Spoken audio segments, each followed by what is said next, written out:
The time has come to review Monster Hunter Wilds, the newest entry in the series this channel has been dedicated to for the past several years. It has been a fair few months since release, which might seem like a bad time to review the game, but I believe it's the right choice.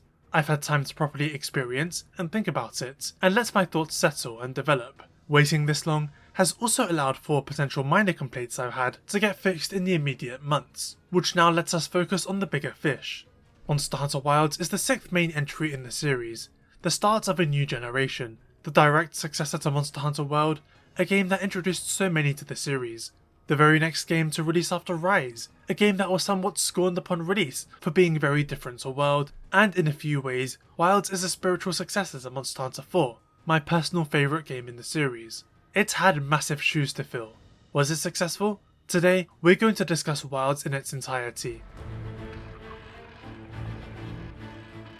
I've said this many times in the past, but the two most important things to me in a Monster Hunter game are the monsters and the combat. If those two things are done well, then I'm sure to enjoy it.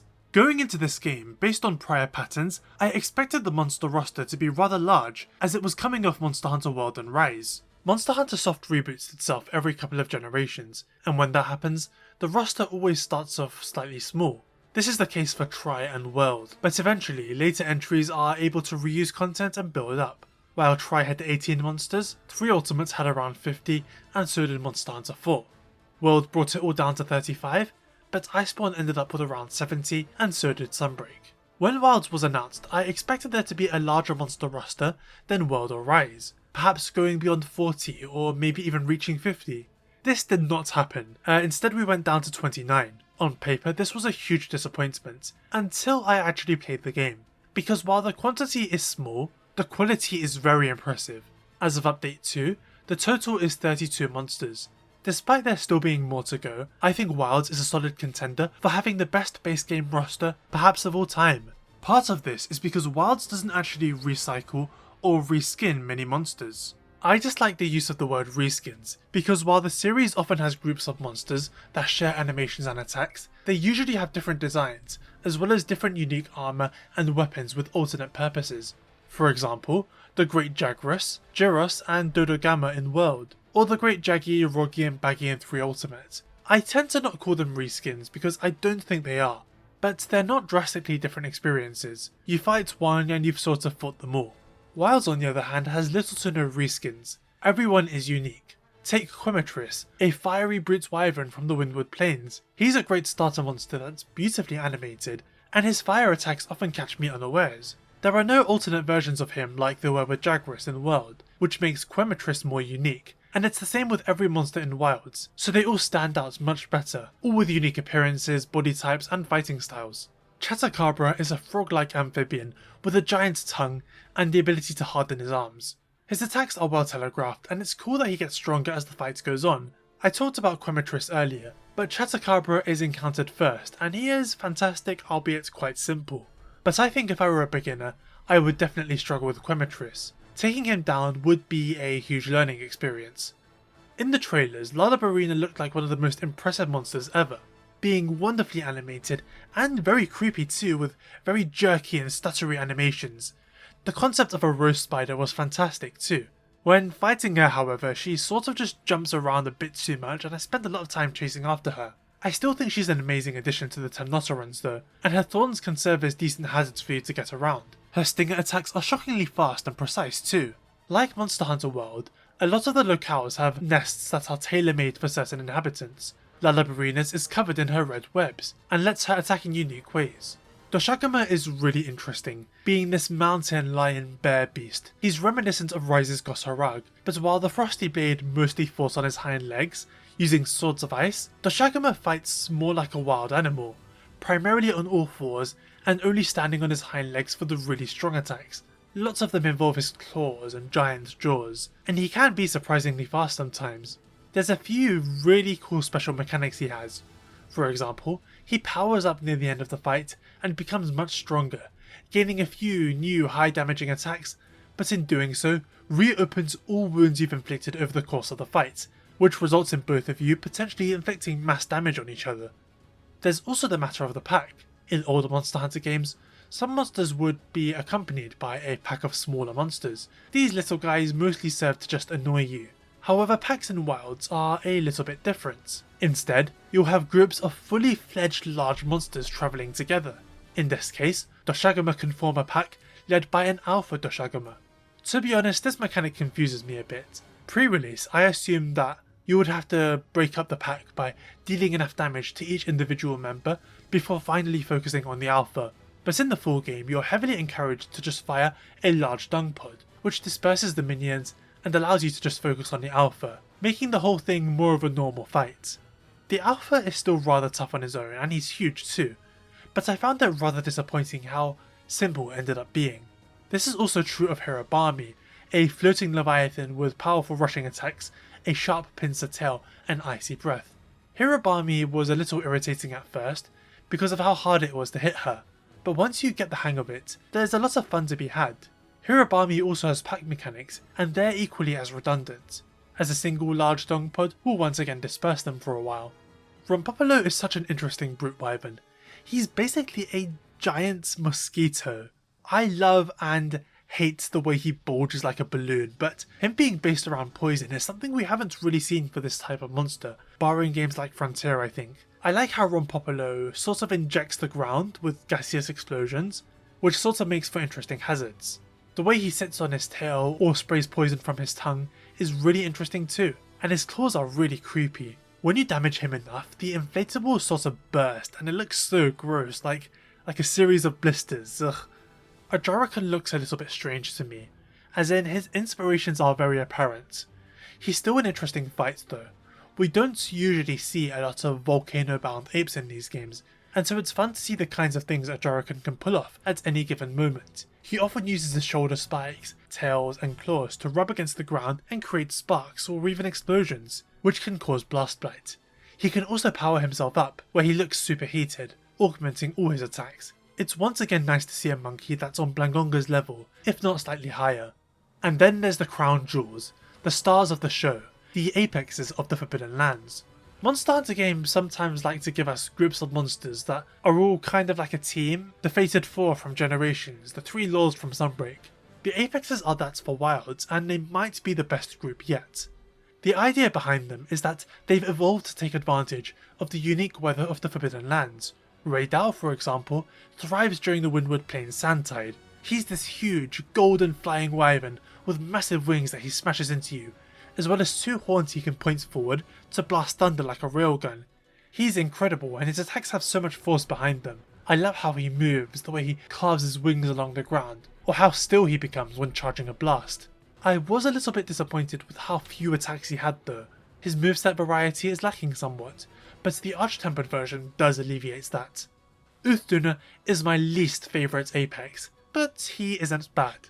His fighting style revolves around using her weight to crush you, with body slams and surprisingly graceful flips through the air.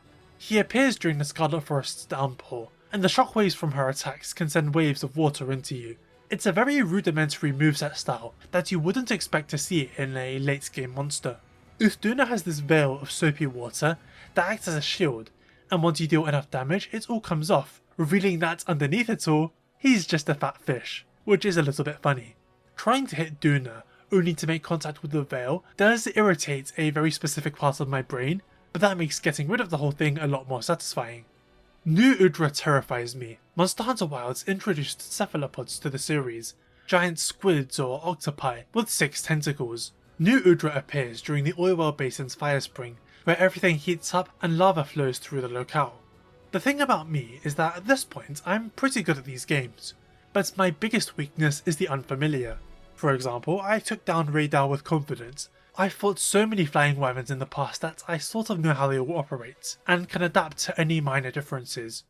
What the hell am I supposed to do about this? Which tentacle will he attack me with? Oh, now he's throwing fire. Oh, now he's Fatalis. It's quite interesting though, because New Udra will indicate which tentacle he's about to strike with by having them glow.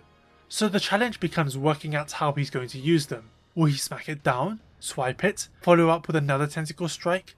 His body type being highly unconventional means I have to pay extra attention to figure out what he's going to do next, and the sickest part is that every single one of his tentacles is severable. You can slice off every single one and get 6 extra calves. It's amazing. Look, they even move. There's very few words to describe Jin Dahaad. What I'll say is that it's unbelievably cool that the apex of the Ice Shard Cliffs is a giant leviathan that looks like a CPU cooler who is so big and dangerous that he has to be fought in his own arena, where he basically becomes Monster Hunter Wilds Safi Jiva, just without the live service element. Jin Dahaad is just incredible. All his attacks have him manipulate icy vapours to freeze with every attack. His arena has multiple areas, and he even has a supernova attack, not to mention 3 different themes. One thing I love about Jin Dahaad is that all of his metal plates are breakable. If you pinpoint and destroy them all, he can't do his supernova. He has to do a much weaker attack instead, because it just won't work. And breaking them all can be a bit of a task, because his backplate in particular resists all damage until the others are broken. So you have to target his head, front arms and tail first. It's amazing that they give you the ability to disable such a massive attack. Jin Dahaad can only be beaten in his arena, but what's cool is that you can see him hanging around the Ice Shard Cliffs during the frost winds. He can attack other monsters, and if you deal enough damage to him he'll leave, and you unlock a special version of his quest that skips the first 2 phases of the fight. One of the big complaints about Wilds is that there's no Elder Dragons. In the past, they've served a very specific niche. They're strong, have extreme or unique powers, really cool looking designs and often music too. People say the lack of elders is a legitimate flaw with Wilds, especially considering World and Rise had so many. Personally though, I think going cold turkey on elders for Wilds was a good decision, not just because they serve the niche of elders just fine, but because Iceborne and Sunbreak sort of oversaturated elder dragons for a bit, so it's nice to sort of give them a rest. The rest of Wilds' roster is just as interesting. A new subtype is introduced, Guardians, also known as Constructs. These are artificial monsters created by the Wyveria civilization 1,000 years ago. They can live forever, subsist only on a substance called Wyvern Milk, aka Wilk, and can only be found in the ruins of Wyveria, which is Wilds' 5th locale. There's Guardian Rathalos, Doshagama, who are alternate versions of the same monsters you can encounter earlier, but also very interestingly, Volga Anjanath and Ebony Odogaron, subspecies of monsters that are not in the game. The main difference between the Guardians and regular monsters is that attacks from these constructs can create these silver explosions on the ground. If they occur near Wyvern Milk, they form crystals. The crystals react to elemental energy, which leads to a really cool dynamic. Let's say you're fighting Guardian Volga Anjanath, and he creates some crystals. If he's quick enough to use a thunder attack, they'll explode and potentially damage you. But if you attack them perhaps with an ice weapon, they'll explode and do massive damage to him. Slinger ammo triggers them as well, and you can find all elemental types in Wyveria, which is really nice. What's really cool is that the Guardians have a natural predator. Shay Wu is another Wyveria dweller. He's not the apex of the locale, but he's just as unique as them. Another cephalopod who feeds on Guardians and other creatures living in the locale. I want to highlight how insane this is. When Monster Hunter 4 gave us Temnocerons, it was only Nasilla, and that remained the case for ages. When they gave us Snake Wyverns, it was and still is just Najarala. Wilds introduced cephalopods and gave us 2 in one go, and they're both so different from each other. While New Udra is a heavy, flaming tank, Shay Wu is a slippery fellow who can form these crystallized knives and hooks on his tentacles and rapidly attack with them. He's a quick acrobatic assassin, and looks so creepy. Like New Udra, you can sever all his tentacles as well. Arkveld is such an interesting flagship monster. He's a flying wyvern with chain-like appendages on his wings that he can fully articulate and swing around. He can use them as whips to grab his opponents, grapple hook, absorb energy and expel it too. I find him really tricky. His attacks have so much range and there's a ton of force behind them. When playing an evasion-based weapon, you really have to be careful because he can often still catch you if you haven't timed your dodges perfectly. He's really fun, and I feel like he was probably a nightmare to develop. Pretty much all his animations are unique. Then there's the final boss, Zoshia, who is essentially the ultimate guardian. He too makes use of the Wilk mechanic in different ways, some of which subverts previous mechanics. For example, at certain points in the fight, he begins preparing a massive attack, and giant Wilk crystals appear.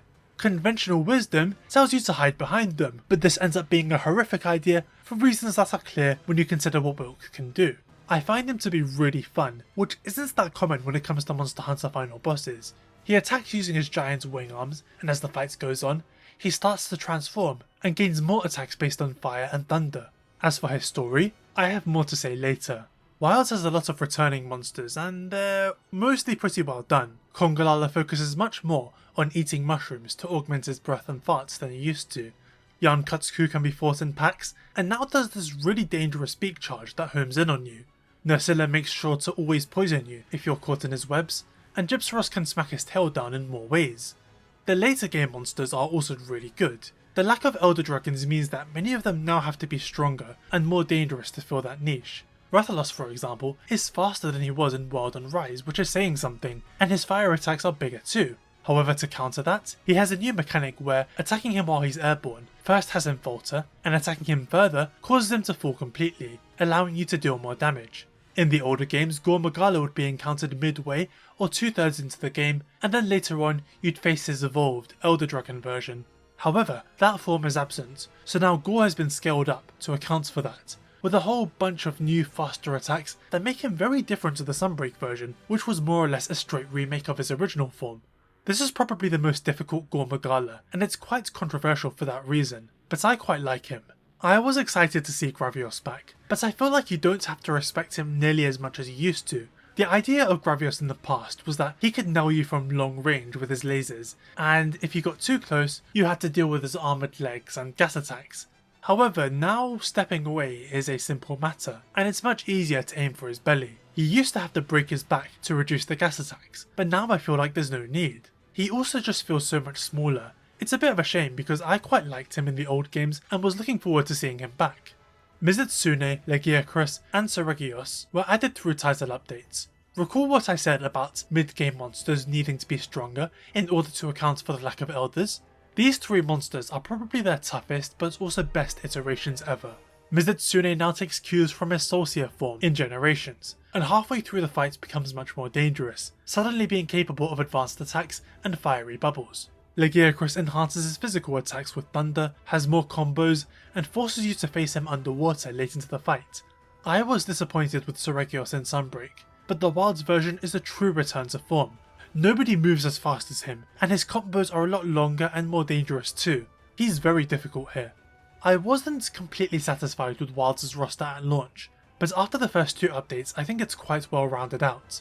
Like I said, it's potentially the best base game roster we've seen in a long time. A couple of the returners could have been handled better, same with the pack mechanics, more on that later. But I can confidently say that my initial disappointment about the relatively low number of monsters has been totally dispelled. However, monsters are only one half of the equation here. It's how you fight them that's arguably more important. As I said earlier, the combat of a Monster Hunter game is the second most important part.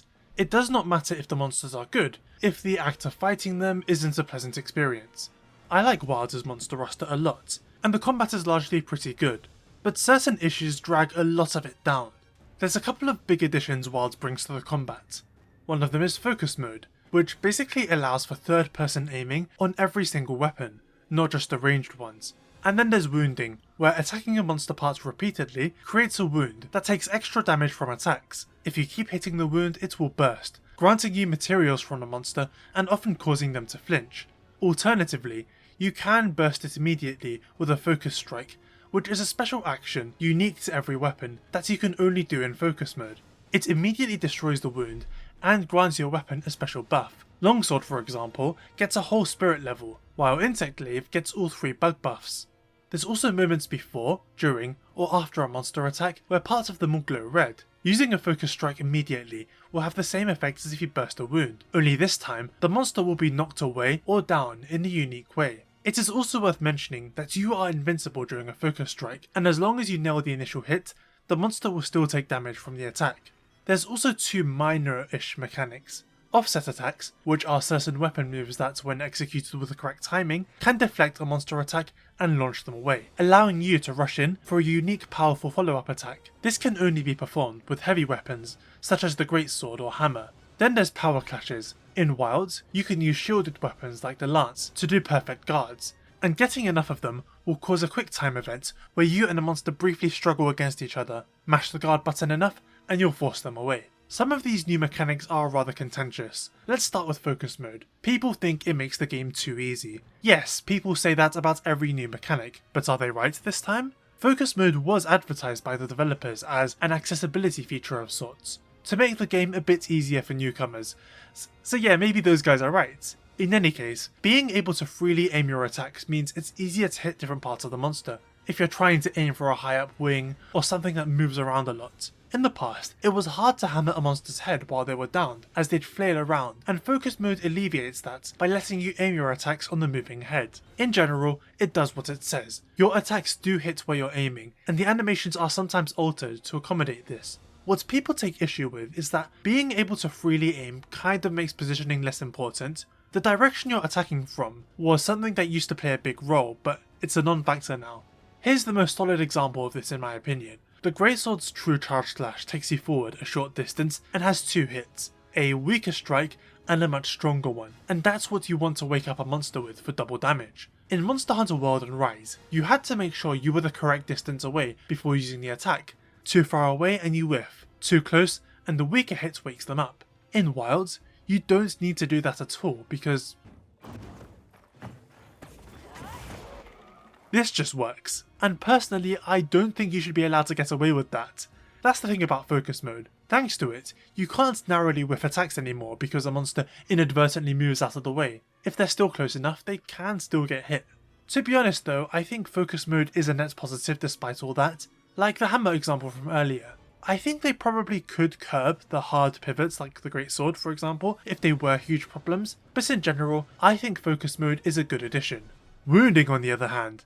Many of you might remember my highly controversial Clutch Claw video, where I said it was a bad mechanic that ruined the game. It's my most disliked video of all time. To be honest, there's a lot about that video I would change if I had to make it again today. I would be much less antagonistic and less mean towards Monster Hunter World as a whole, and I would make it more clear that I actually thought Iceborne was pretty good. There's a lot about it I do like, and this one mechanic was impeding my enjoyment essentially. That was the thesis.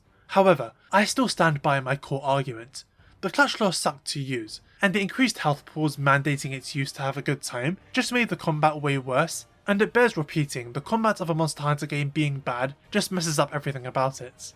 If you recall, the Clutch Claw's primary function was to tenderize monsters, causing a certain part to take more damage for a while. And so wounding in Wilds is sort of that mechanic again, but retooled. Instead of latching onto the monster and doing a weapon strike, wounds just naturally occur on the monster if you attack a part of them enough. Tenderized wounds in Iceborne were white, and accumulating enough of them made the monsters look really ugly, but wounds in Wilds are these more subtle red marks that visibly glow only in Focus Mode. When this new mechanic was announced, I was actually quite curious.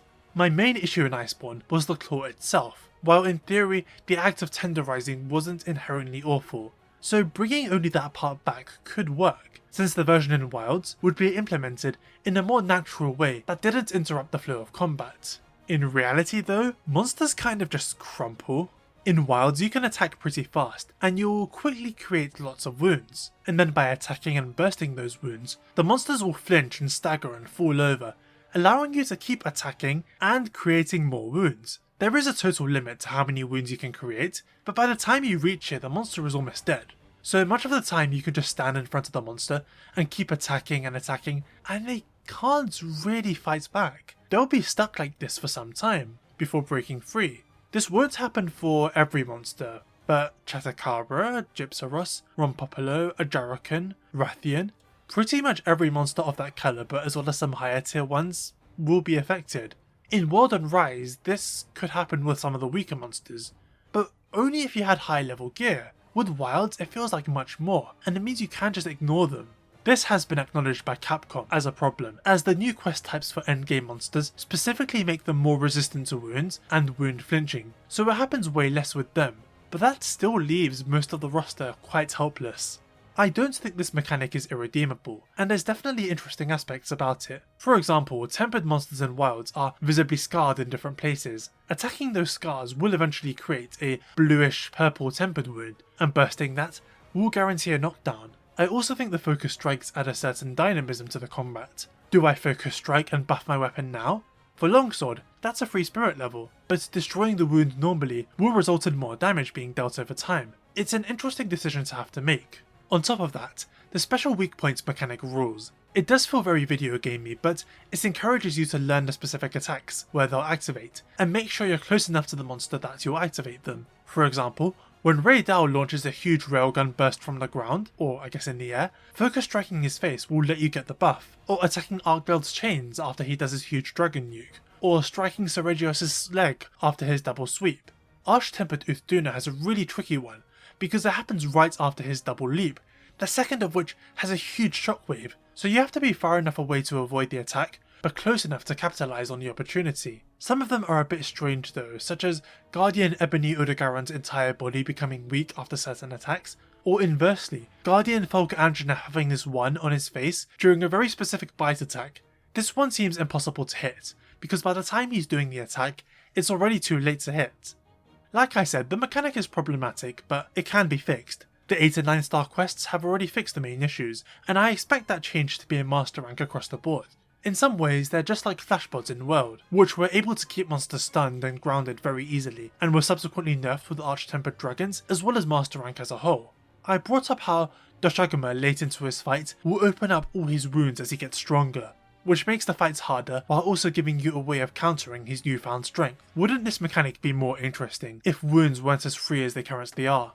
I'm not too experienced with offset attacks because most of my playthrough has been with lighter weapons, like dual swords or longsword. My first Wilds playthrough was with lance and hammer, the latter of which had an offset that I found hard to trigger. At this moment in time though, hammer's upswing can activate them, and they are very satisfying, especially because the window of opportunity for this attack is rather short. I don't know if they're overpowered or anything, but I do enjoy doing them.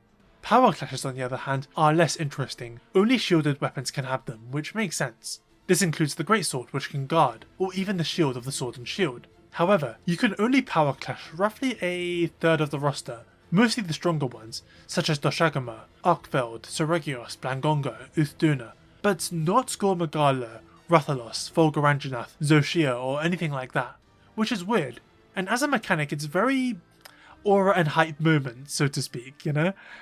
There's not really any risk of failure, and if you somehow do, there's no punishment, and winning them doesn't really give you a huge reward, so it's just kind of there for shielded weapons to have a special moment, which is cool.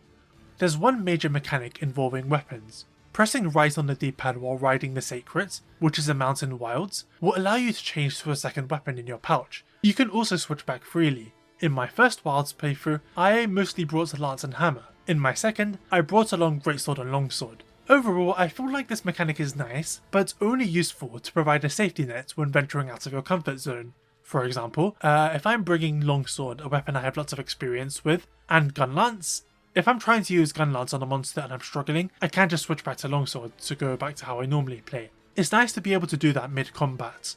Then there's battling multiple targets with different weaknesses. You can bring one weapon that has one weakness and another weapon that has the other, so you can cover both without having to go back to your tent. I also know some people bring along a hunting horn, buff themselves up, and then change to the weapon they'd rather use. That strategy works because you keep the buffs. It's not the most groundbreaking feature, but it is nice to have. However, the weapon switching mandated an interesting change to how armor skills are handled. Not only do weapons have built-in skills that are sometimes completely unique, but some decoration skills can only be applied to weapons, while others can only be on armor. Weapon decoration skills include things like critical eye, critical boost, razor sharp, guard, while armor skills are things like constitution, evade window, adrenaline rush. The result of this is that it's easier to have multiple combinations of weapons in the Sacred without needing to change your whole set. For example, you may have critical skills on dual swords and guard skills on lance, and so changing between the two is smoother. Guard skills don't have to be wasted on dual swords, and lance can have those skills when it needs it. That being said, it does limit how you can apply decorations, since your weapon has limited slots compared to your armor. Perhaps you want razor sharp, handicraft and attack boost. Can't have all three though. This, however, can be offset by certain weapons being generous with slots, and the built-in skill often contributing. I think separating skills into armor and weapons was made to help with switching, but the mechanic is still kind of rough. Like, let's say I'm using hammer and longsword. With hammer, I'll have weapon skills like slugger or stamina drain, and on longsword I'll have critical skills, which is all good. But on the armor, I would rather have skills that benefit hammer, like constitution, or stamina surge, which help with stamina, but longsword doesn't benefit from those at all. It's very hard to make an armor set that is optimized for two different weapons. If it were hammer and dual swords, that would be a bit easier since they both use stamina, but it does limit your freedom to choose overall. Like Monster Hunter World, Wilds has you craft talismans for extra skills and obtain decorations randomly through quests, particularly tempered ones. Many people know I'm not fond of acquiring decorations in this manner.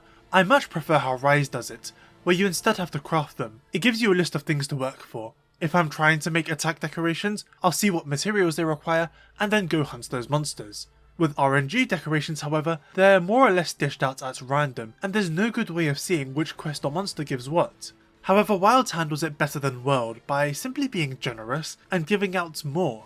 Currently, I have all the decorations I need outside of niche examples.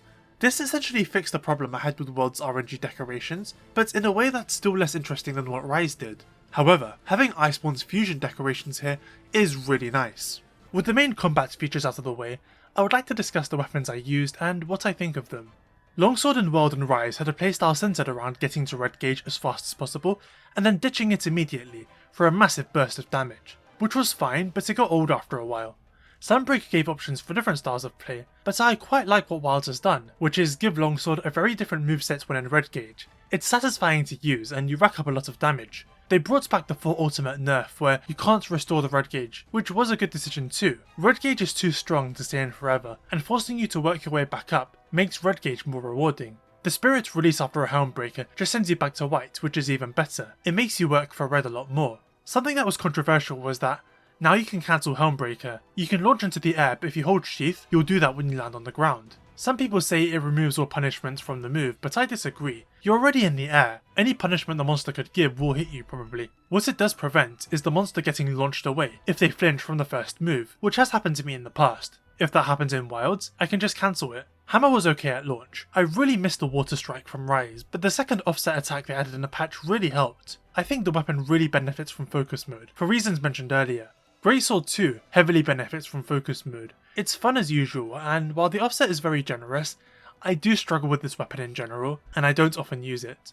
I love dual swords in Wilds. They gave it a perfect dodge, where it buffs you for 12 seconds, increasing damage and turning all your evades into attacks. It's very satisfying to pull off. What's more interesting are the changes made to Demon Dance. It's now a longer attack with multiple stages, so you can choose how far you want to go, depending on your window of opportunity. If you cancel Demon Mode after the first stage, it continues the combo, and activating it again will continue it further, which really helps with stamina management. The Adrenaline Rush skill is back from Rise, which makes for some really fun playstyles. Lance is pretty good, although I didn't use it after my first playthrough. It's another weapon that benefits from focus mode, letting you aim the pokes with more precision. At launch there was a really annoying issue where the focus strike often missed the monster, but this got fixed by the time I stopped using the weapon. I do really appreciate the perfect guard mechanics. It was something I liked a lot in Generations and Rise, and while it's not exactly identical here, it's still satisfying to pull off. I did try Charge Blade for a bit, but sadly I did not like it. This was one of my main weapons in 4 Ultimate, but I now fear it has become far too complicated for me, and the over-reliance on Savage Axe mode is disappointing because I'm not really a fan of it. Those are the Wilds weapons I've really sank my teeth into. In the future I really want to get into Bow, Greatsword again, Sword and Shield, and Lance again. One of the more interesting changes Wilds has made is overhauling shiny drops. In the past they would appear on the ground from monsters, based on different factors like damaging them or specific behaviours, and would grant you different things like Wyvern Tears or materials. In Wilds, all shiny drops from monsters are slinger ammo. You don't exactly know the type until you pick it up, but it can often be piercing pods, slicing pods and what's not. Brachydios has a unique type of ammo that when fired, will cause a certain body part to take more damage from attacks. This change makes sense because all those materials you would have gained from shinies in the past are now granted to you through wound bursts, which you're doing a lot. In Monster Hunter World, I didn't really use the Stinger that much, because I didn't really see the value most of the time. But in Wilds, the Stinger ammo that drops from monsters is often rather effective and right in front of me. Why not pick it up? And remember, there's incentives to grab Stinger ammo in the ruins of Wyveria, because of the Wilt Crystal mechanic. It's cool how Wilds has given me many more incentives to make use of a tool I largely ignored in World. For example, breaking Hirobami's tail will cause him to drop a piercing pod, and then firing that piercing pod at him will cause him to fall over, letting you deal more damage. His tail can be broken up to 7 times, and this gives the fight a really interesting flow. So overall the combat in Wilds is good, and I like the new additions the weapons got. Focus mode does make them more pleasant to use, even if the mechanic could use a bit of tweaking. However, what makes combat so incredibly important to these games is that it will either enhance, diminish, or in this case totally undermine the monster roster, and the wound system did do that. It's not dire however, because Capcom have shown that they do know how to balance it, but it does mean the base game experience for a lot of monsters isn't as good as it could have been. The Forbidden Lands are both very interesting but also lacking in a lot of ways. The Windward Plains is a desert and savanna, which historically we've never had as an opening locale before. The plains can be divided into 3 major areas that lead into smaller, notable zones. The first area is the desert, which is quite wide and open, encompassing multiple zones including an oasis. It leads directly into the Wind's Gasp, which is the defining landmark for this locale and Rey Dau's nest. When you fight Rey Dau here, his thunder attacks cause extra shocks. The second area is the plains themselves, a giant open field with trees and grass, which leads into the base camp, Doshagama's nest, as well as the second major locale. The third major area is the ravine, a narrow winding pathway with huge rocks above that you can traverse across. There's areas where you can climb the cliffs to reach different elevated zones where monsters can be fought. In terms of surface area, the locales are pretty large, and can hold up to 8 monsters at once, a ginormous increase from Monster Hunter World and Rises 3. And because the locale is so big, it never feels crowded, as monsters largely have their own areas they'll stick to. Chatagabra hangs in the ravine, and sometimes goes to the oasis. Balahara stays exclusively in the desert, Quemitris in the plains. Rey Dau roams around the deserts and the plains, while Doshagama can be pretty much found everywhere. It's not a bad locale to fight in at all, except for certain parts of the desert. The plains area is also prone to performance drops, but we'll get to that. The openness of the Windward Plains made the other locales rather disappointing, because they tend to have zones closed off like the ones in World and Rise, which isn't a bad thing, but I was hoping for something different this time. The Scarlet Forest is named that because it's filled with flowing water that is tinted red, and Lullabarina's nest is covered in red strings. Overall, it's a nice looking locale, but much of the areas are very unexceptional. Recall how I was able to cleanly explain the structure of the Windward Plains. I wrote that in the script from memory, without consulting a map or booting up Wilds to double check. If I try and break down the Scarlet Forest in a similar way, my mind conjures up Lullabarina's nest, the huge dam and waterfall where Uthduna can often be found, the river he travels across, Legiacrus's nest, the tree Rathalos sleeps in, and the tree where young Kutsuku sleeps. The rest of it is just forest, which has no distinct landmarks or anything, but makes up a good 60 or 70% of the locale. There's trees, sometimes there's water. It's just not very interesting. I couldn't precisely describe the individual zones at all. I know Mizutsune's nest is in the forest. I know what it looks like, but I wouldn't be able to tell you where it is. The Oilwell Basin is a little bit more interesting, although I still struggle to break it down like the Windward Plains. It has a lot of caves, oil fields, and the locale is structured so that the deeper you go, the more uneven the terrain becomes and the hotter it gets. There's quite a few old architecture from the old Wyveria civilization, like this device that launches a hammer of some kind into a monster, and you see more of this stuff the deeper you go. A Jarakan's nest is basically a giant jungle gym that he uses to swing around in. This structure is obviously not natural. The Ice Shard Cliffs is, on paper, one of the more interesting locales in the series. It has many layers and is completely located within the ruins of a city. You can see derelict buildings everywhere. People often struggle to fight monsters here because the zones can be quite tight and narrow. I personally do not relate. Because it's surrounded by ruins, you largely fight in man-made structures, which is pretty cool.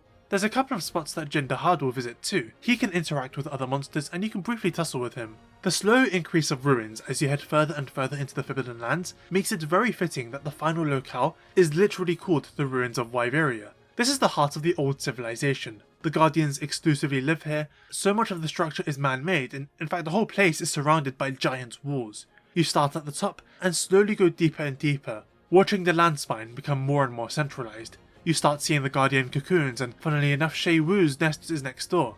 Arkveld's nest is the closest you can get to the Dragon Torch, which powers the Guardians and creates the weather inclemencies. In fact, let's talk about the weather of the Forbidden Lands. Each locale has 3 weather states that shift by the hour. There's the Plenty, where things are bright, vibrant and full of life, the Fallow, which is more desolate and dull, and finally the Inclemency, where extreme weather takes over the region for a while. The weather transitions take place in real time, and while Plenty to Fallow is rather subtle and slow, the transition to and from the Inclemencies is often rather intense. The different weathers vastly transform the visuals of the place and affect what monsters are present. For example, monsters that are weak to thunder, such as Seregios or Chatacabra, will be present during the Windward Plains Plenty and a portion of the Fallow, before skedaddling. This is because the Sandtide has massive thunderstorms that they do not want to get caught up in. Meanwhile, monsters like Rey Dau are guaranteed to appear during the Sandtide, and others like Doshaguma, Balahara will stay and weather the storm too. It's possible for monsters to overstay if you're in a quest with them, as they can't just leave, but otherwise they'll naturally cycle in and out. One of the easiest ways to see how the weather transitions affect the locale is to go to the Windward Plains Savannah. During the Fallow, the grass is dead, the trees don't have a lot of leaves, then the inclemency rolls in, and you can see the wind's gasp glowing in the background. Sand is blowing everywhere, covering everything including you and the monsters, and the place is being lit up by thunderbolts. And once the plenty rolls in, the grass comes to life, the trees regrow their leaves, the sky turns blue, and everything becomes so much more colourful. Monsters also change their behaviour in a lot of ways, like these herds of small monsters called the Rathalos. They travel around during the Fallow, and when the Sandtide hits, they stampede into the ravine, or huddle around the mill for protection. When the plenty rolls in, they start grazing. The different weathers are cool, and do drastically change the visuals and participants of any given environment. However, they're also rather superficial. The inclemencies are supposed to be more dangerous, but they don't amount to much. The random thunderbolts in the Windward Plains don't deal much damage, or prove to be much of a hazard. This extends to the Scarlet Forest downpour, where the rivers flow much more violently, but you don't really feel it at all. In Monster Hunter World, the shallow water in Geratodus' nest was something of a hazard as it noticeably slowed your movement, and you had to equip armor skills to negate it. That skill still existed in Wilds, but it only reduces the effects of waves from Uthduna. The Oilwell Basin's fire spring heats up the entire area, mandating the use of cool drinks. This is probably the most significant inclemency, as it also heats up certain parts of the ground and makes them hard to stand on. In any case, the fact that the Oilwell Basin can transform between these different states effectively makes it a neat reimagining of the Sunken Hollow from Monster Hunter 4. That locale was an inactive volcano, but later in the story, you could unlock a reskin locale called the Volcanic Hollow, where it was canonically the same place, but hotter with lava flowing everywhere. They had different monster rosters and weather states, but now that same dynamic can exist in one locale, shifting in real time. It's impressive to see how far the technology has come. The Iceshard Cliffs frost winds affects very little from what I can tell. You need hot drinks in the Iceshard Cliffs regardless of the weather, and I'm not really sure how the frost winds changes anything. When the plenty comes in, things are much brighter, and there's even an area where you can see the prior 3 locales far in the distance. Their weather states are also reflected in real time, which is cool. The ruins of Wyveria does not have any unique weather states in the same way the other locales do. Instead, the place is Wyvern Stirring as the Fallow, Wyverns Wakening as the Inclemency, where guardian monsters are born from their cocoons in real time and populate the area, and then Wyvern's Tranquility as the Plenty. There's a reason this place forgoes the extreme weather, that we'll discuss later. Right now, I think it's finally time we talk about the Sacrets. This is a central mechanic in Wilds. It's a mount that you acquire early into the story. The Sacred carries you, your items, your second weapon, wherever you need to go. It can climb, glide, and automatically take you to places you've marked on the map, including monsters. You can change their names, colour, and equip specific outfits. They're treated as special companions as important as your Palico, and I do think they're partly to blame for why Wilds' locales are a little bit hard to remember. Let me tell you a quick story. In the past, I thought Monster Hunter World's locales were okay but nothing special. That was until I made a video discussing every turf war ever, which required me to obtain footage of most of the turf wars in these games. In World, this process involved me finding a quest or expedition with 2 turf war capable monsters, equipping a challenger mantle, and luring one to the other. And this meant I had to often travel long distances through the locales. This was significant because the challenger mantle kept monsters aggroed on me, which disabled the scout flies. Scout flies in Monster Hunter World are functionally a giant's glowing arrow that leads you to different things, namely monsters and items. The mechanic was likely conceived as a way of navigating World's larger and more complex locales, but you couldn't turn them off, and it just resulted in me not really getting a sense of the structure of the more complicated locales like the Ancient Forest. This giant glowing arrow is telling me where to go. Why should I learn the layouts? The scout fly simply told me where to go, so I followed. No thinking required. The Challenger Mantle, however, required me to navigate around on my own, and really gain an appreciation for the structure of the locales and the monster behaviours. For example, one time I was luring Rathalos and went through a tunnel. To my surprise, he followed me right through, squeezing himself in. I had never seen that before and I was really impressed. The sacred autopathing is basically the same thing as the scout's flies. I kind of don't need to learn the layouts of the locales because the bird just takes me straight to the target no matter what. There is an option to control the sacreds manually, so it's better than the scout's flies in that sense, and if automatic travel undermines a huge part of the game, maybe I shouldn't use it.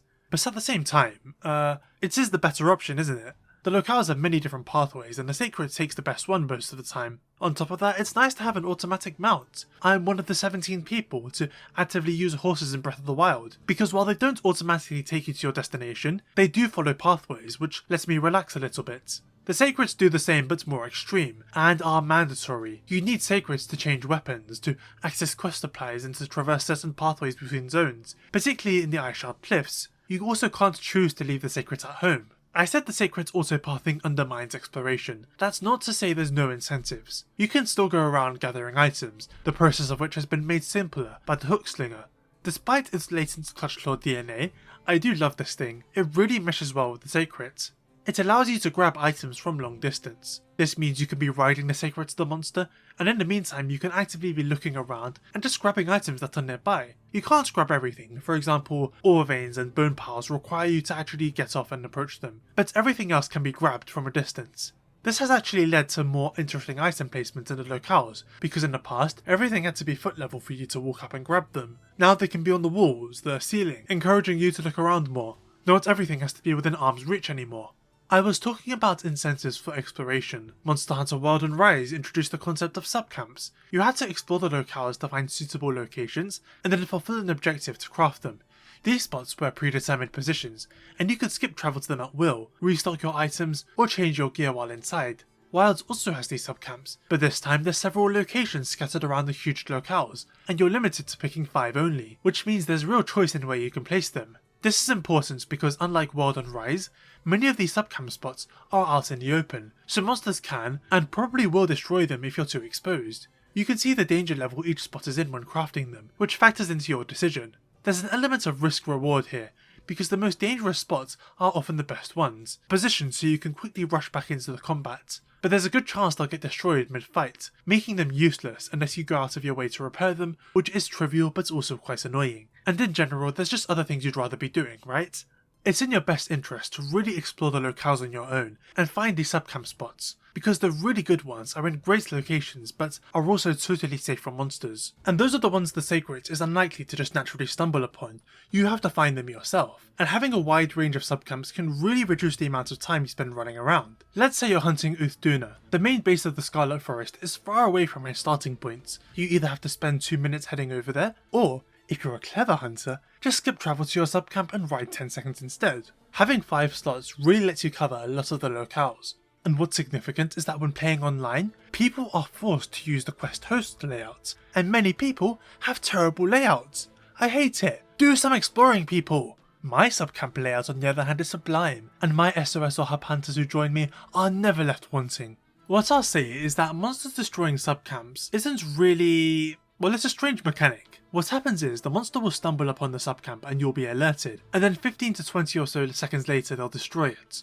I'm not sure what you're supposed to do here. Engaging a monster will stop them from targeting the camp, but more often than not I'm already fighting someone. Sorry Quematrus, I'm in the middle of something here, so they'll likely just destroy it, and restoring it is so easy that the whole mechanic is kind of meaningless. You just walk up to the cat and spend some points. They also restore themselves when the quest is over, or if you change locales, there's no long-lasting consequences to them being destroyed. But that might be a good thing, as it emphasises choice between totally safe but out of the way spots, and those that are right in the middle of combat zones. If the latter were never available due to always being wrecked, you would never really use them. There's one more aspect about Wilder's exploration and locations that is very important to the game, arguably the most important thing.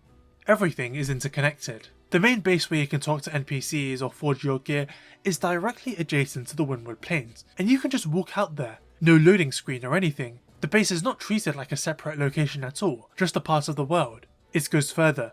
The Windward Plains has a direct path to the Scarlet Forest. No loading times, you just walk into the next locale just like that, and it will be populated with all its unique monsters and its own base of operations with all its NPCs, and then you can just head back to the plains, or go right ahead to the Oilwell Basin, totally seamless, with no loading transitions.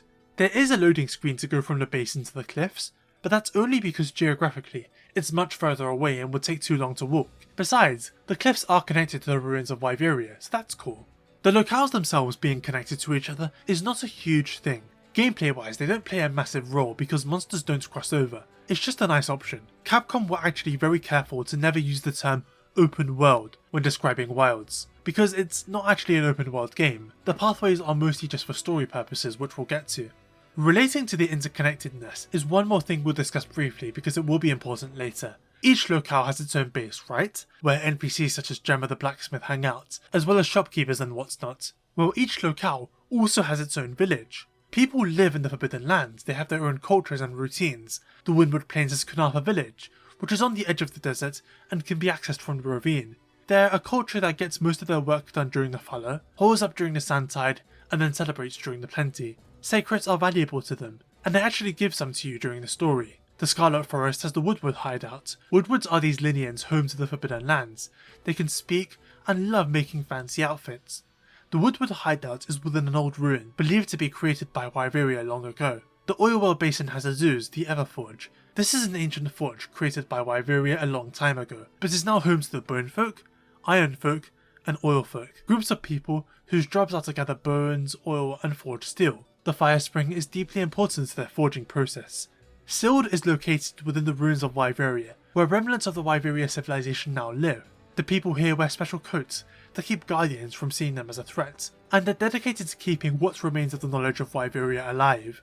Finally, there's Suja. This is technically the Iceshard Cliffs village, but it's far away geographically and is even a separate icon on the map. It's populated by Wyverians who long ago used to live in the main city and left following its fall. Suja is high up in the mountains and deliberately far away from the changing weather of the Forbidden Lands. It leads straight to the gathering hub through a loading screen.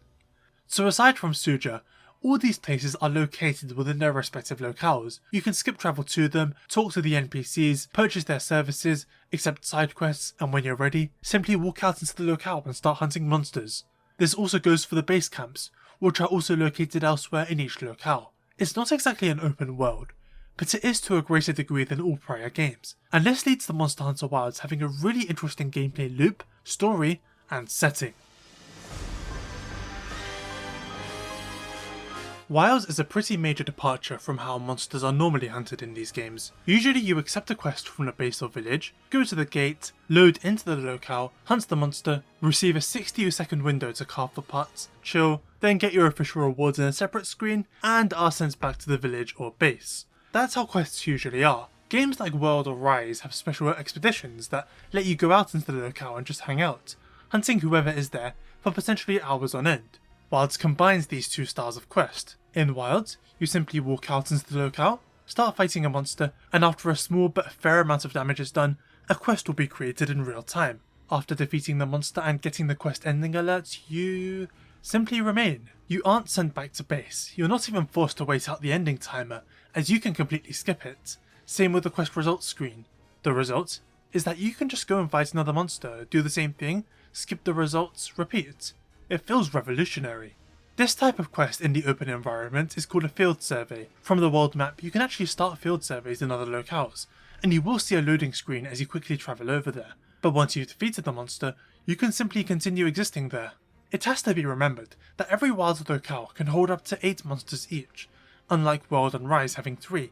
So when in a locale, you have a lot of choice in who you can fight at any given time, and with monsters cycling in and out with the changing weather, things stay fresh. There's also a range of difficulties at play here, thanks to the new ranking systems. Monsters will either be 1 to 5 stars, which indicates how much damage they'll do and how much health they'll have. You can also see a list of the specific rewards they'll offer, which can include decorations, but also even guaranteed parts that would otherwise be rare, like gems or plates. 5-star monsters will generally have better rewards than the 4 stars. The idea of Wilds is that you can sort of live in the locales, with only the occasional need to visit the main base. The only practical purpose is to forge gear, because that yet is not portable. You can eat full meals while exploring, as the grill has been upgraded to do that, in addition to cooking meat. You can also accept registered quests out there. Official quests are still a thing. You accept them from Alma, the quest handler at the main base, or out in the field, because Alma accompanies you on her sacred at all times. She tends to hang back during combat, but you can always see her there, and if you go and talk to her, you can accept quests right out in the field. Alma also approves any field surveys you start while out and about. Taking official quests functions how they would in the older games. They often take place in specific weathers at different times of day, and as such, you'll have to load in and out of them. Although loading times are short, so it's not a huge concern. In terms of quests, there's your optionals, the normal quests, you know. There's the weekly event quests that rotate in or out, and then there's investigations. If you see a monster on the map that looks particularly appealing, but you don't have the time to currently hunt them, or are busy with something else, you can save it as an investigation, which allows you to hunt it later as a quest up to 3 times, with all the same rewards included. You can also save the last field surveys you hunted as investigations too. This is a really nice system because over time, you can save a bunch of quests, and then one day just do them all. You can also host them for others. I recall one day, I saved a 5-star Jin Dahaad tempered investigation, and my friends needed to fight one, so we all just spent the next hour or so doing that. I do have a major problem with this though, which is that you're often reliant on RNG to determine which monsters show up. There's a lot of different variables such as which star level they're at, what rewards they offer, or whether they're tempered or not. One of the post-launch updates added new difficult quests for certain monsters, indicated by an 8 or 9 orange star, and that's another variable on top of that. Many of these are dependent on your hunter rank, so if you're HR 100 and above, then you'll mostly see higher star ranked monsters and often tempered ones, which makes sense because a hunter rank 100 hunter will likely be wanting to see endgame content most of the time.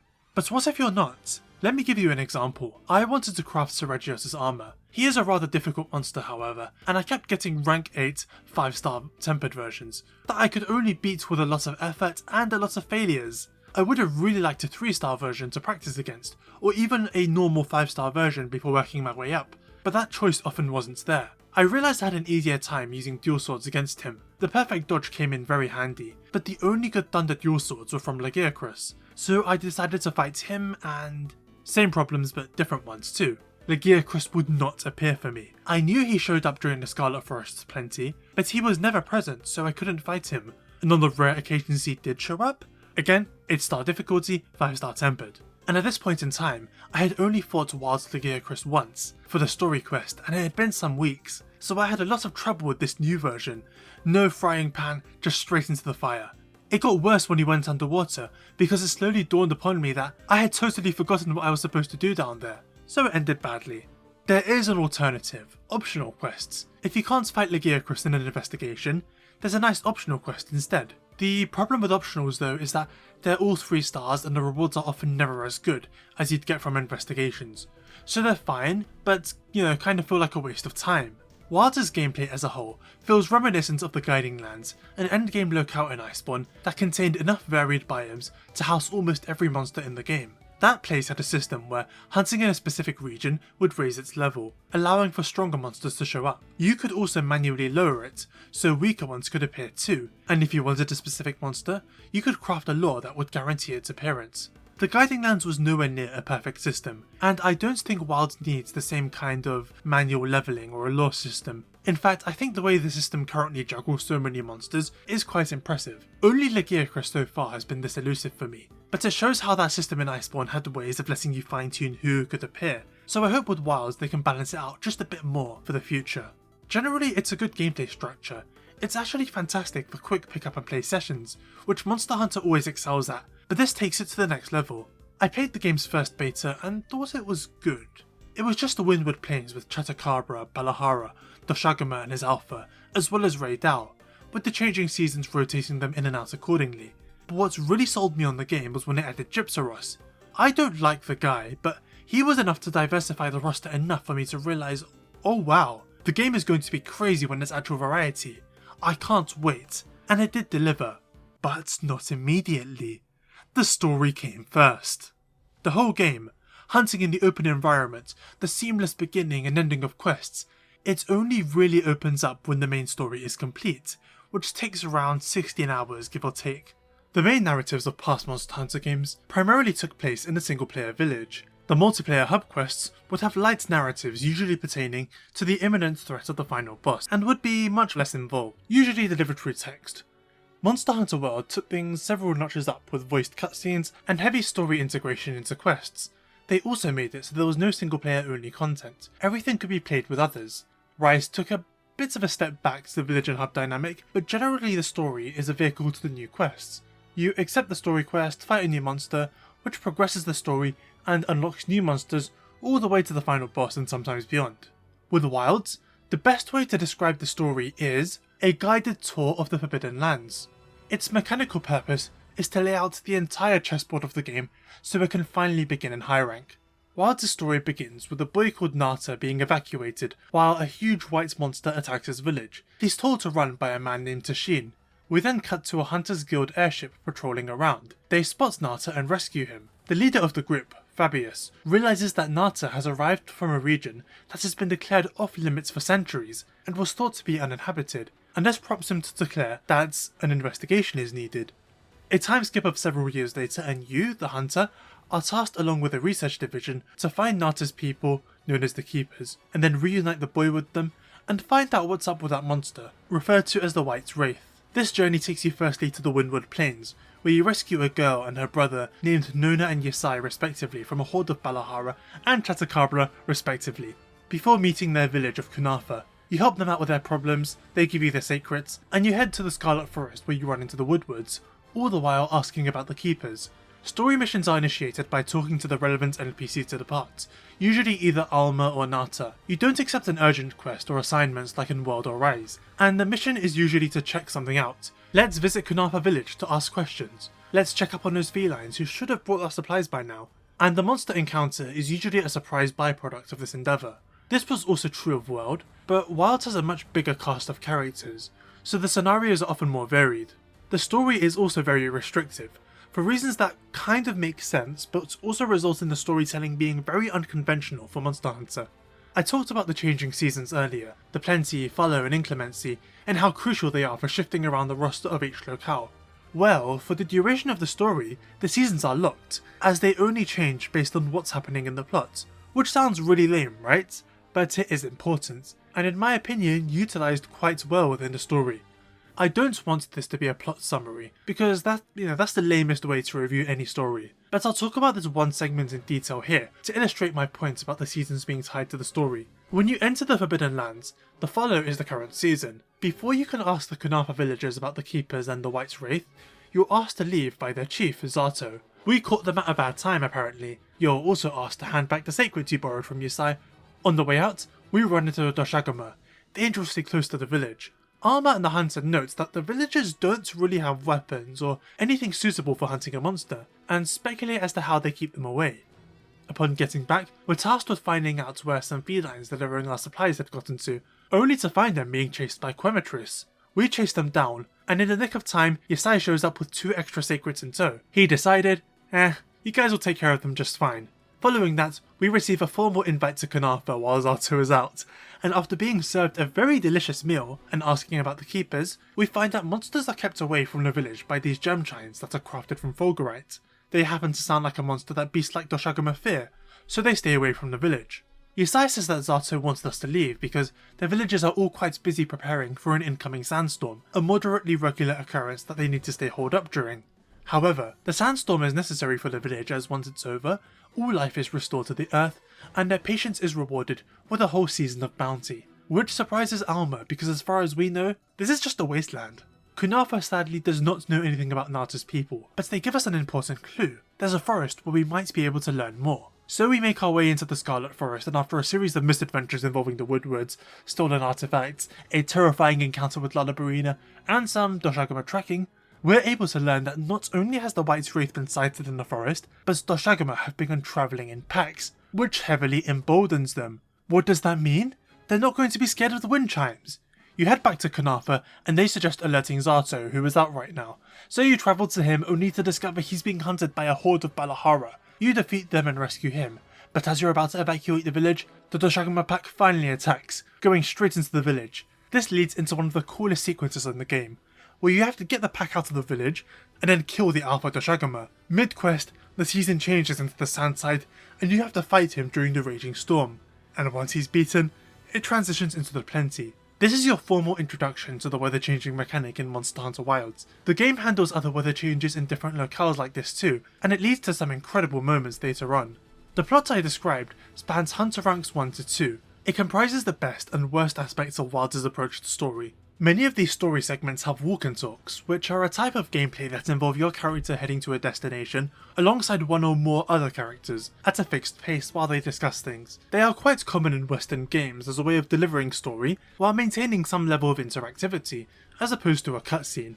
In the case of Wild, it's the Hunter, Palico, Armor, Nata, and sometimes Gemma the Blacksmith, discussing the environment in the Forbidden Lands and the state of affairs, their next objectives, new developments and more. The dialogue is decent, often funny, and really highlights what makes the environments unique. What really makes Wild's story unique compared to other Monster Hunters is that for the first time ever, our hunter has a personality, and real speaking voice for that matter. Try to surmise our target. An Otogaran, probably a subspecies. I'm sorry to be curt, but could you listen? The village is in terrible danger. Let's fall back. They converse with Alma, with the Palico. When talking to NPCs, you can pick an avenue of conversation. This is all standard stuff, but for Monster Hunter it's new, since in prior games we had a silent protagonist, particularly World, where our hunter never spoke a word, and instead the handler made a lot of the observations and conversed with different NPCs. In Wilds, it's all of us together, which is really nice, it makes us feel like a team, and it makes going through the story a lot more interesting. Hunter, in order to rescue the Linian and secure the surrounding area, the guild authorizes you to hunt that Nursilla. I'm on it. We'll be back at camp. The characters are also quite good in this. Alma is interesting because she serves as the quest handler, and functionally has the same job as the one from Monster Hunter World. But because she's always with us, we get an actual sense of what her job is, which is something World didn't do that well.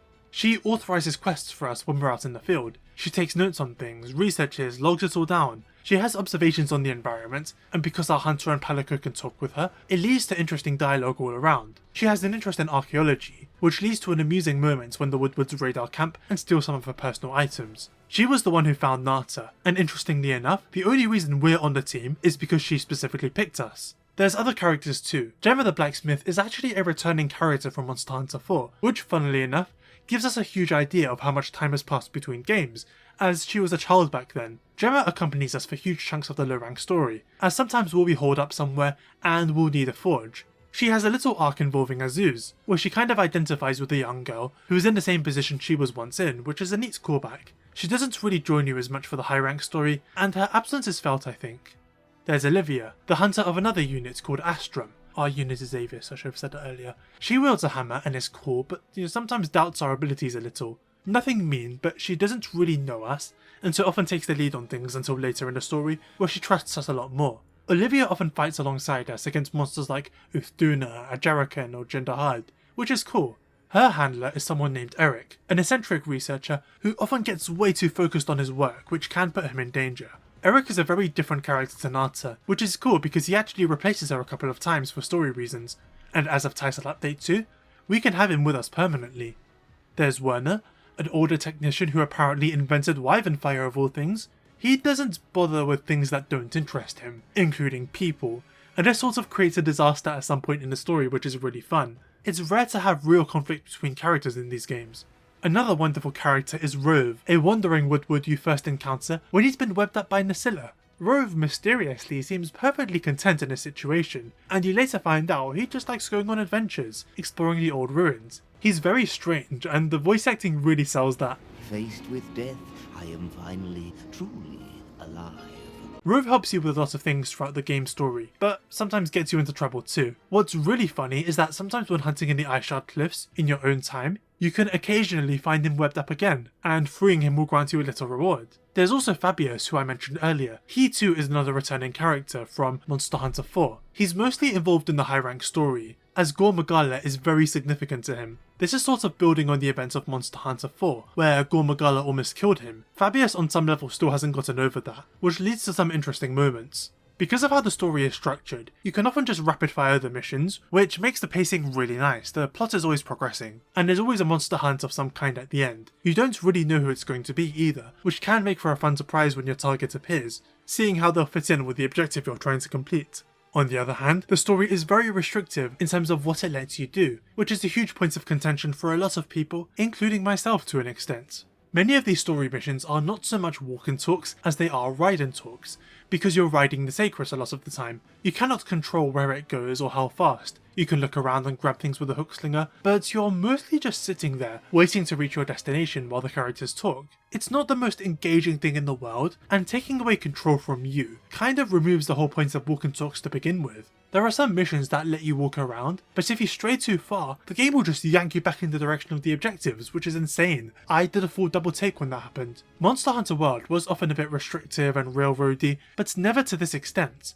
Walk and talks were present, but quite rare compared to Wilds, as your hunter was often given full freedom to move around. When you first enter the Elder's Recess in that game, you're tasked with visiting 3 points on the map, where you discover Dodogama, Lavasioth and Uragan, then you go home. You can reach those points at your own pace on foot, but I feel like if this was in Wilds, they would have just bound you to the Sacred and had it reach those destinations on its own. I think this factors into why it's harder to get a sense of the locales. Your first introduction to them isn't exploring on your own, but being given several separate taxi tours by the Sacred, which, isn't ideal. Here's something else. Normally in Monster Hunter, when you're not progressing the story, you can just hunt other monsters. There's a list of quests as always, and Wilds naturally has its connected locales. Perhaps you want to take a break from advancing and hunt some monsters.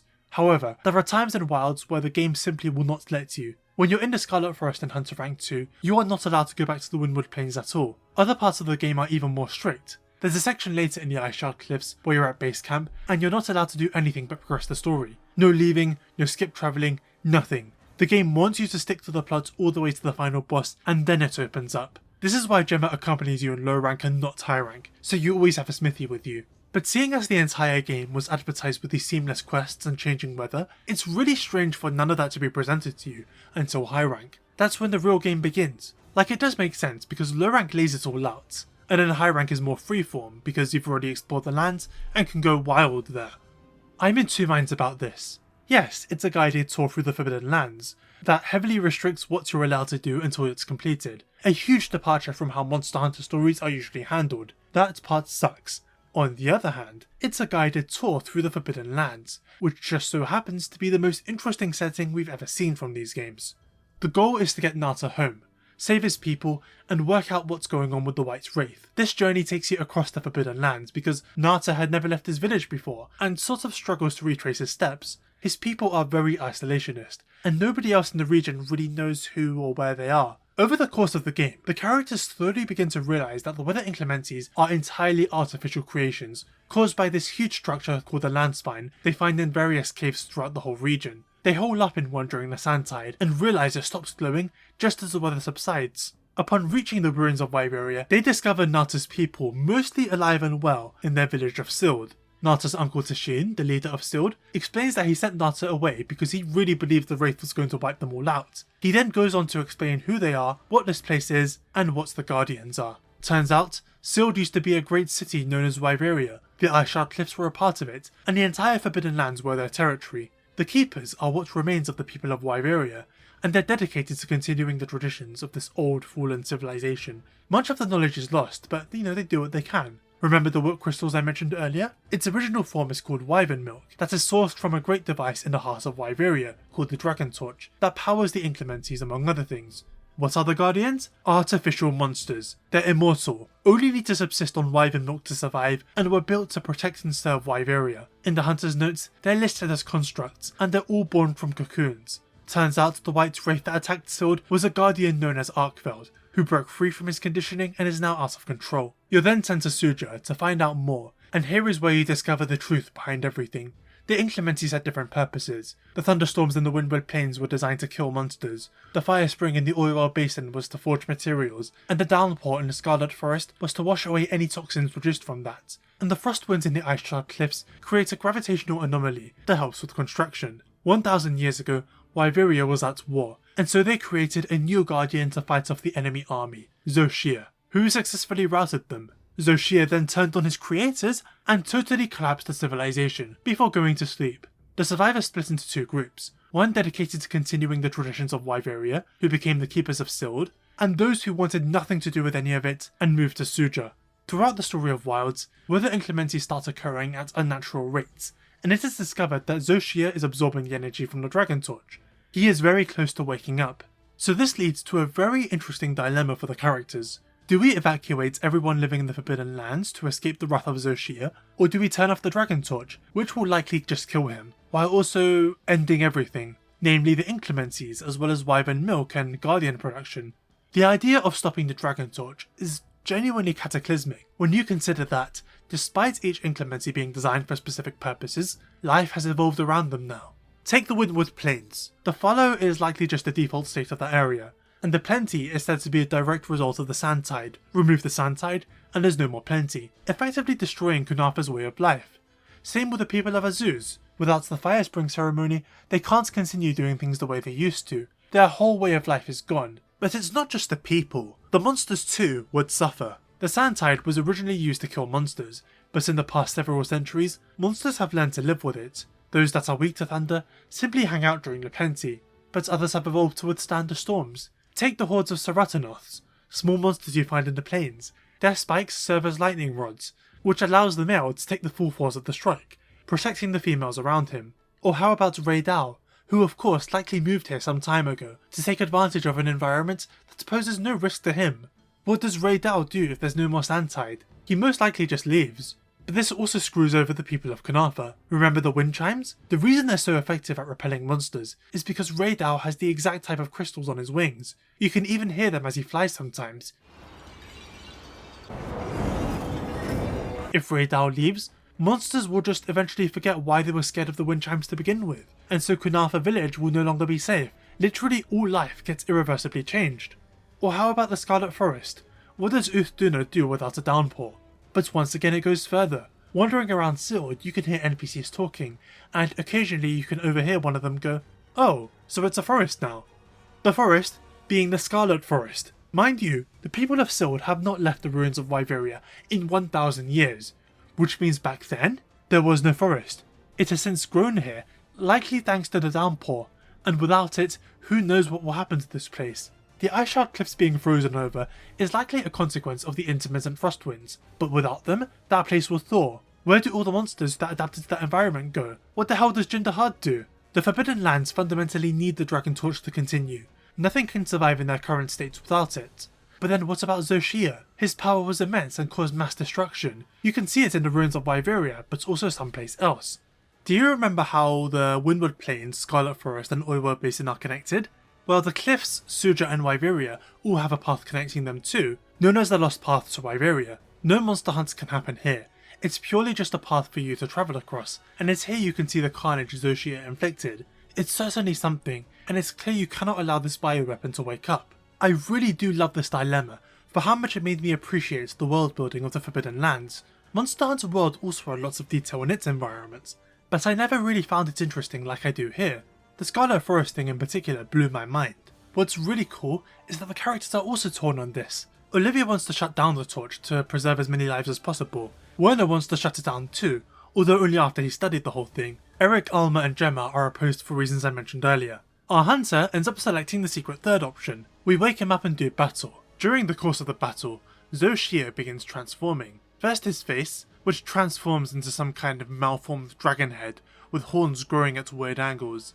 Then his wing arms change from that of a seraph to a giant beast's, and finally, he transforms fully black, and each change grants him new attacks, charged fireballs, flares that dance across the arena, and red lightning, all reminiscent of the three forms of Fatalis, which means that on some level, Wyveria designed Xochitl to not only be like the original Black Dragon, but his variants too, and our hunter sort of recognises this. It's quite neat because it ties back to Iceborne. That game basically retconned all the prior Fatalis encounters, and made it so the Fatalis in Iceborne is the first one ever fought since you wiped out Shred 1000 years ago, and that means that story-wise they can build on that. The hunter recognising the Fatalis vibes with Xochitl means that the great battle in Iceborne is now widely known. There's real continuity between games.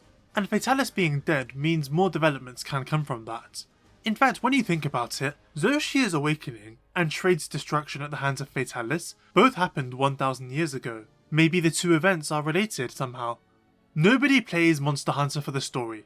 It's something that gets repeated quite a lot, as in, people play these games for the stellar combat and the well thought out bosses. They don't really care about the plots, and I think that's generally true. But it's also the case that story undeniably influences how people feel about different things. Take For Ultimate. That game is remembered quite fondly, and if you ask fans why, a lot of them will cite the story, because it was really good, and a step above prior Monster Hunter plots, and in fact is widely considered one of the best stories in Monster Hunter. People like the character of the guild mom because she's funny, and there's a subplot about her having a crush on Brachydios that people still meme about today. I also think back to the Mario Galaxy games. I personally prefer Super Mario Galaxy 2. I think the levels are a lot better, the Cloud Mario power-up is better, the bosses are more fun, but many others prefer Galaxy 1, and a lot of people will cite the story, because Galaxy has a lot more cinematic scenes and, has Rosalina's storybook. Galaxy 2 is more basic in that sense, and it's enough for people to prefer the first game. Back to Monster Hunter, conversely, people are negative on World's Handler, mostly because of her role in the story. They find her detrimental to it. Likewise, Magnamalo is criticised because of his role in Rise's story being a little bit bare bones, and his hunts having very little build-up, which is something the story is supposed to handle. This stuff does matter to people far more than they're aware of. Even from a broad appeal standpoint, you do need to have some kind of involved narrative for your game to be successful. It keeps people engaged, guides them through the game, and it's also something you can put in trailers. And I do think Wild's story is good, but at a much bigger cost because again, it's a heavily guided tour through the Forbidden Lands, and restrictive in a way no other Monster Hunter plot is. High Rank is where the game opens up, and as I alluded to earlier, it still does have a story centering around Gormagala and the return of the Frenzy Virus, but it follows something similar to the old model for hub storylines, where you just raise your hunter rank and then unlock a story assignment at certain level gates. You can still visit every locale to hunt whoever you want. Not only do you still get something of a narrative, but the game is played the way it should be. I think the problem with forcing people to really sit down for your unskippable 16-hour story before reaching the real game is that the story has to be good. I think Wild has a good story by Monster Hunter standards, and I do think Monster Hunter fans broadly like the non-gameplay side of it. But is it the kind of thing your average person would care about? Based on what I've seen, no. They're either lukewarm, don't care, or are actively hostile towards it. Again, not many people come to Monster Hunter for story. They come for the gameplay, and the story in Wilds kind of gets in the way of all that. And this is taken further by the fact that some might consider the storytelling to be not very good. The general world building of the Forbidden Lands comes full circle near the end of Low Rank. While playing through most of it though, it's largely centered around Nata. Like us, he is a complete stranger to these lands as he's never left the village of Sild before. So other cultures, other people are all new to him and he's experiencing everything for the first time. He sometimes gets frustrated at how little he remembers of his journey through the region and not being much help to us despite him being our only lead.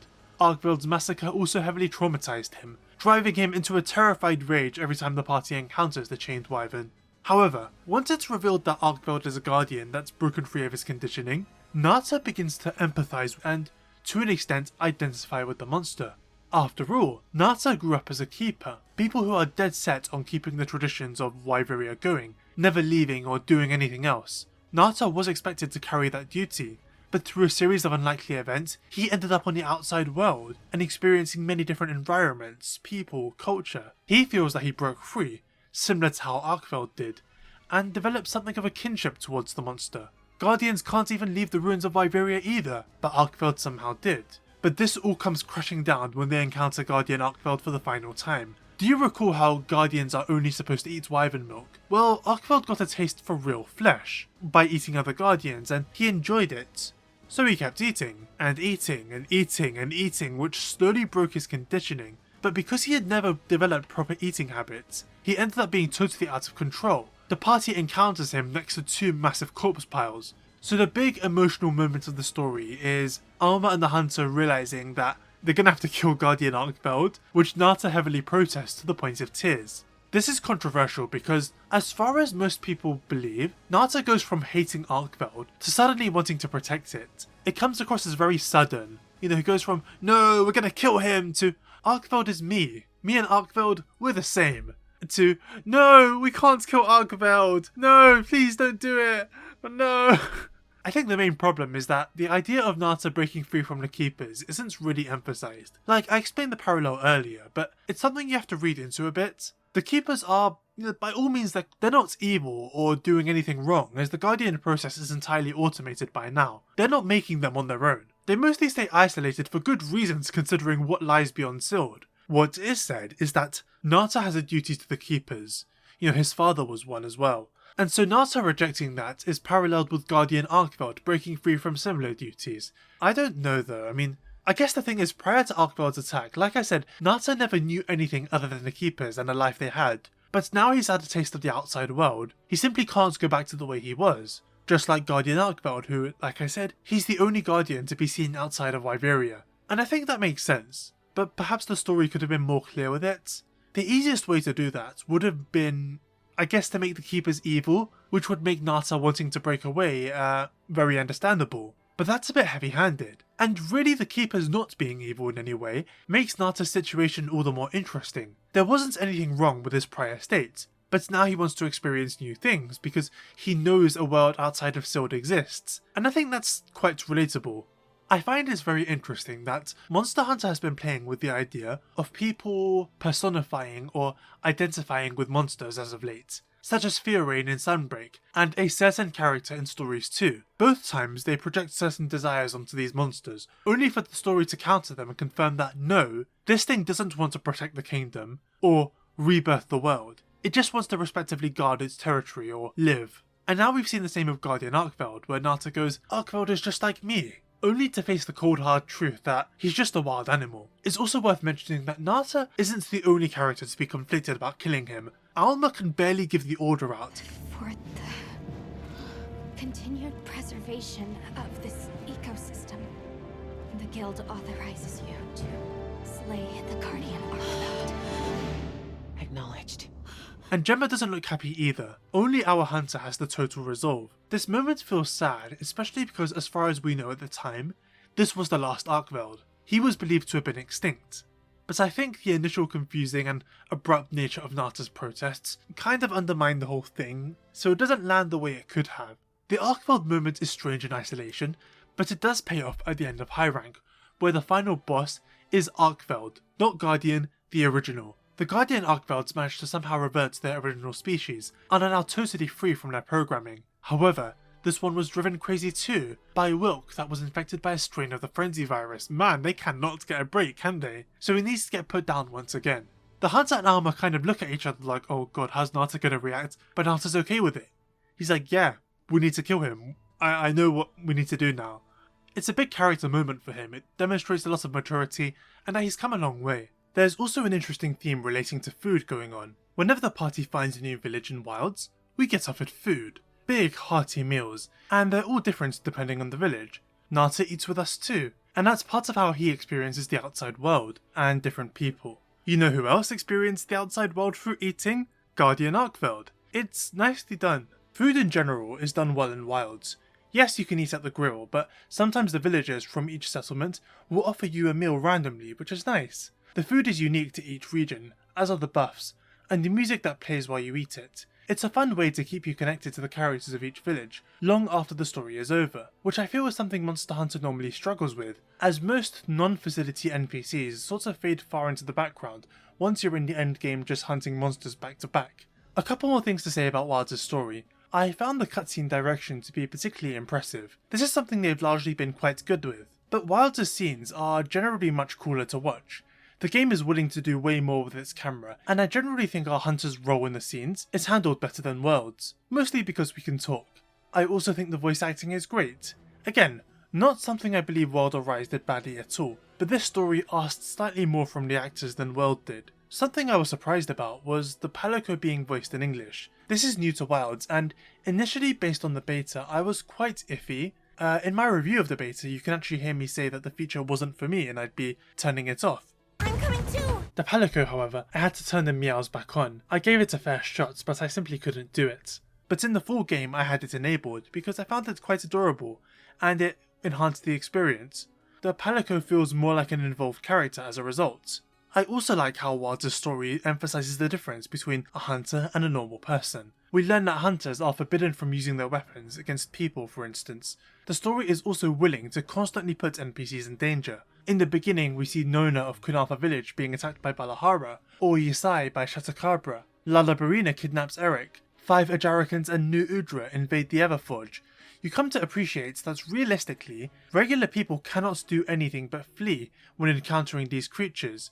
It takes someone with a lot of strength and skill to be able to take them down. In some cases, it gives better justifications for hunting the monster. For example, Seregios attacks a child and kidnaps their sacred. Even though he leaves the area and the sacred is rescued, you do have to kill him, not capture, just fully kill, or he'll be emboldened to try again. I touched on this in the locales chapter, but it's really cool to see a Monster Hunter game where the ruins you see are not just cohesive across all locales, but relevant to the story too. Like in Monster Hunter 4, you have these burgundy ruins in the Ancestral Steppe, Everwood, and I think Heaven's Mount. They don't really factor into anything though. Likewise, Tri has these ruins in a deserted island and flooded forest, but they're built by entirely different people. So by comparison, it's fun to have this environmental storytelling in Wilds that ends up being quite relevant. One last thing is that Wilds' story structure does give way to some fantastic moments that wouldn't be possible otherwise. For example, our formal introduction to the Fire Spring. It doesn't happen when it's supposed to, so the characters figure out it has something to do with the land spine being broken, and have Werner start repairing it while we investigate further. Turns out there was a blockage, and now that the land spine is fixed, the energy will just come all rushing through, causing a massive fire spring, and by the time we warn Werner it's too late, and the whole thing just explodes. This not only formally introduces Ajarakan to us in a double hunt, but awakens New Udra, who at this moment is simply known as the Black Flame. Or how about when we need to reach Suja? The lost path to Wyveria is both unknown to the party and blocked off during the story, so there's only one other route as pointed out to us by Rove. We start moving, only for Jin Dahaad to appear, prompting you to do battle with him. The coolest part is that you don't even kill him. He survives and the real fight is saved for high rank, but this is how you make it to Suja. No other Monster Hunter game has really done anything like this, and I don't think it would be possible without the story structure or the connected locales. There's the Guardian Arkveld battle, the final fight against Zoshia, running into Gormagala again. Wilds has lots of fantastic moments. I also like how the mechanics are worked into the gameplay. I talked about the Wilk crystals earlier, how attacking them with elements causes different effects. Well, Wilk is being pumped through the land spine, and then you think back to how each inclemency is based around a different element. It sort of clues you in on how the people of Wyveria were able to create these systems. Wilds' story is restrictive, kind of long, and gatekeeps the actual game until about 16 hours in. That's kind of a pain. On the other hand though, the world building of the Forbidden Lands is more interesting than anything prior, and I do think it does a good job with its characters and laying out the world for you to finally do things in high rank. I do wonder how Master Rank is going to handle the story. Something akin to high rank I would assume, but assuming it's done really well, I honestly wouldn't mind something focused again, especially because it wouldn't be as tutorialized, would solve the difficulty issues of low rank, and we'd likely be exploring somewhere brand new. I don't believe it's a misstep at all for Monster Hunter to focus on story. Some time ago, series producer Ryozo Tsujimoto was kind of mocked for saying that a big reason Wilds was successful was because of its emphasis on story. But it did play a role, same with World. Like I said earlier, people expect cinematic narratives from these games.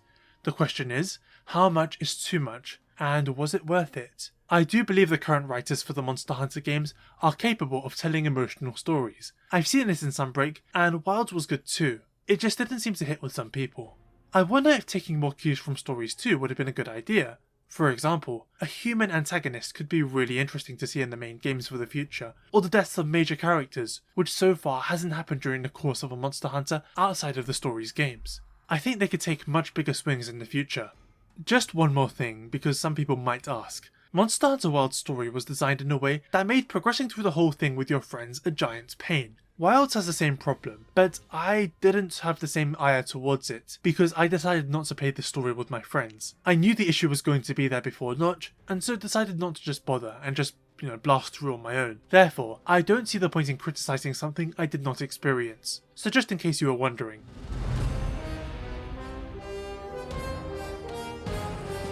This will be a short chapter, but Wilds' soundtrack is really good. One of the best in the whole series, and they do a lot with the music that kind of ties a lot of the different elements like locales and monsters together.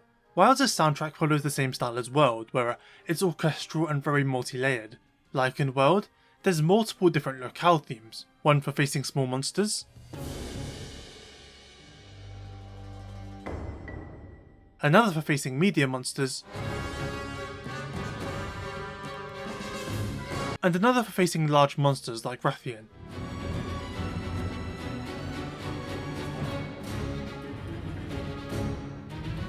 and of course the chase theme for when these larger monsters change area.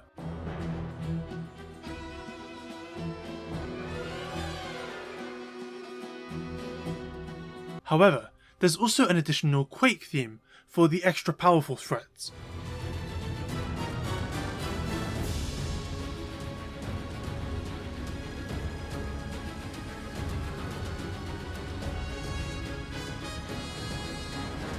This track is completely different from the regular locale theme, and it works really well for monsters that provide more intense battles. They fit particularly well when fighting these monsters during the inclemencies, which brings me to my next point. What of the apexes? Well, they have their own unique themes, but what I particularly love is that technically, they're another step up in the totem pole of the locale themes. For example, Rey Dau's theme is entirely unique to him, but he uses motifs and instruments heard in the Windward Plains theme.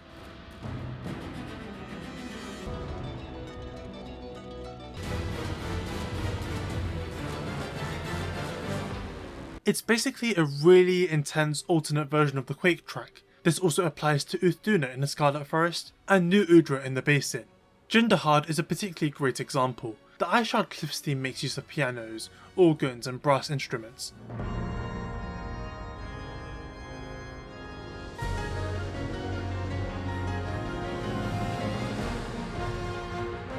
So does Jin Dahaad's.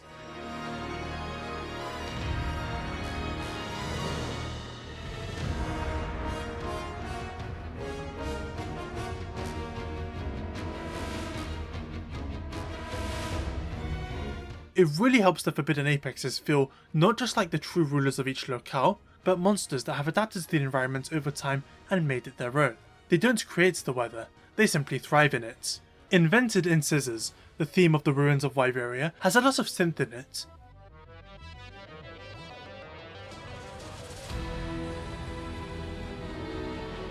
After all, it's the home of artificial monsters in the heart of a civilization that learned to make artificial weather. This goes too for both of Guardian Arkveld's themes, one being calm,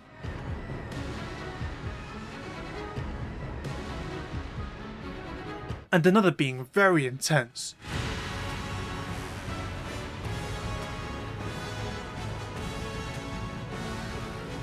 Both of these themes only play once in the entire story too.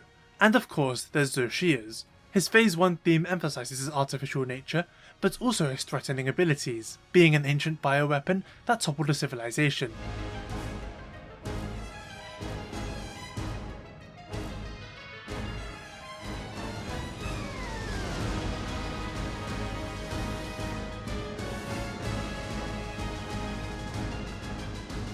And his Phase 2 nature really sells the dark power that hides within.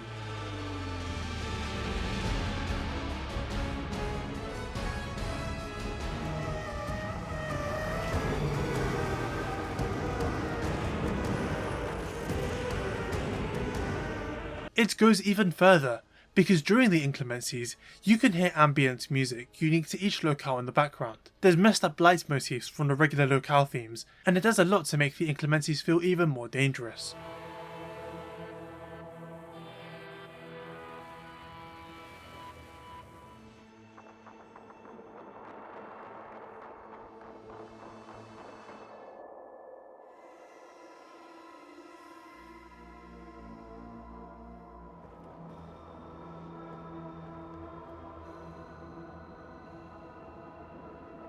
There's even more to Wilder's music, because monsters now have unique outro stingers for when they die. You'll only hear it if it's a multi-monster quest and they die first.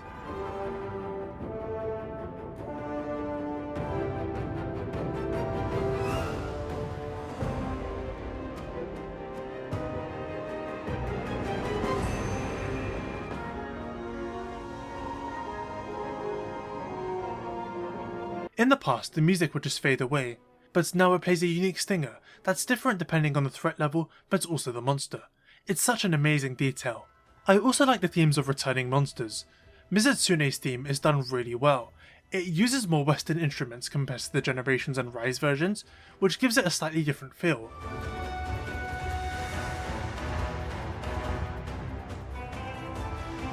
Gore Magala's theme has this really prominent didgeridoo.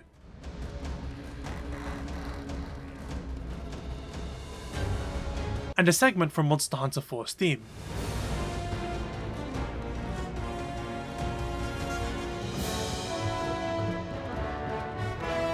What I like is that Gore Magala now having the start of that theme makes it thematically appropriate that Shigaru Magala has the climax.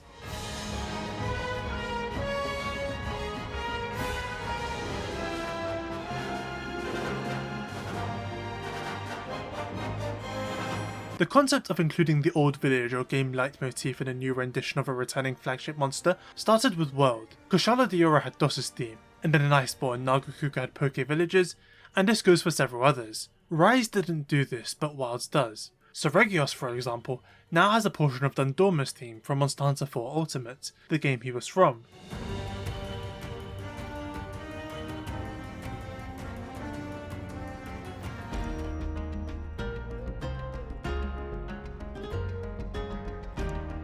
I like Seregios' theme here. It feels less sudden and alarming than the older renditions, but still very intense and fast paced, although sadly it's missing that part from after the climax that the Sunbreak version added.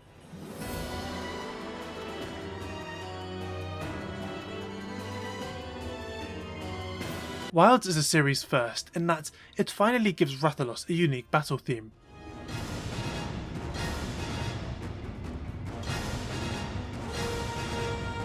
I don't like it. It takes far too long to get going, and in general I'm not too fond of the Forest and Hills theme from the first game, which this new rendition for Rathalos is heavily based off. I do, however, love what they did for Lagiacrus. He now has the theme of the deserted island as his very own, a long time coming.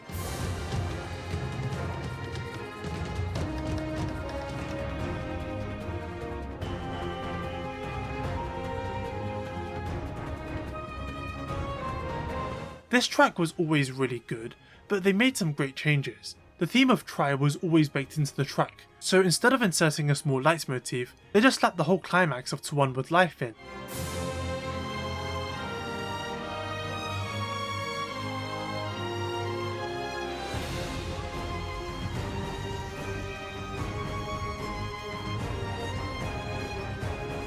I think it's very deserved. They did a fantastic job with Lagiacrus in general, which will be the topic of the next chapter.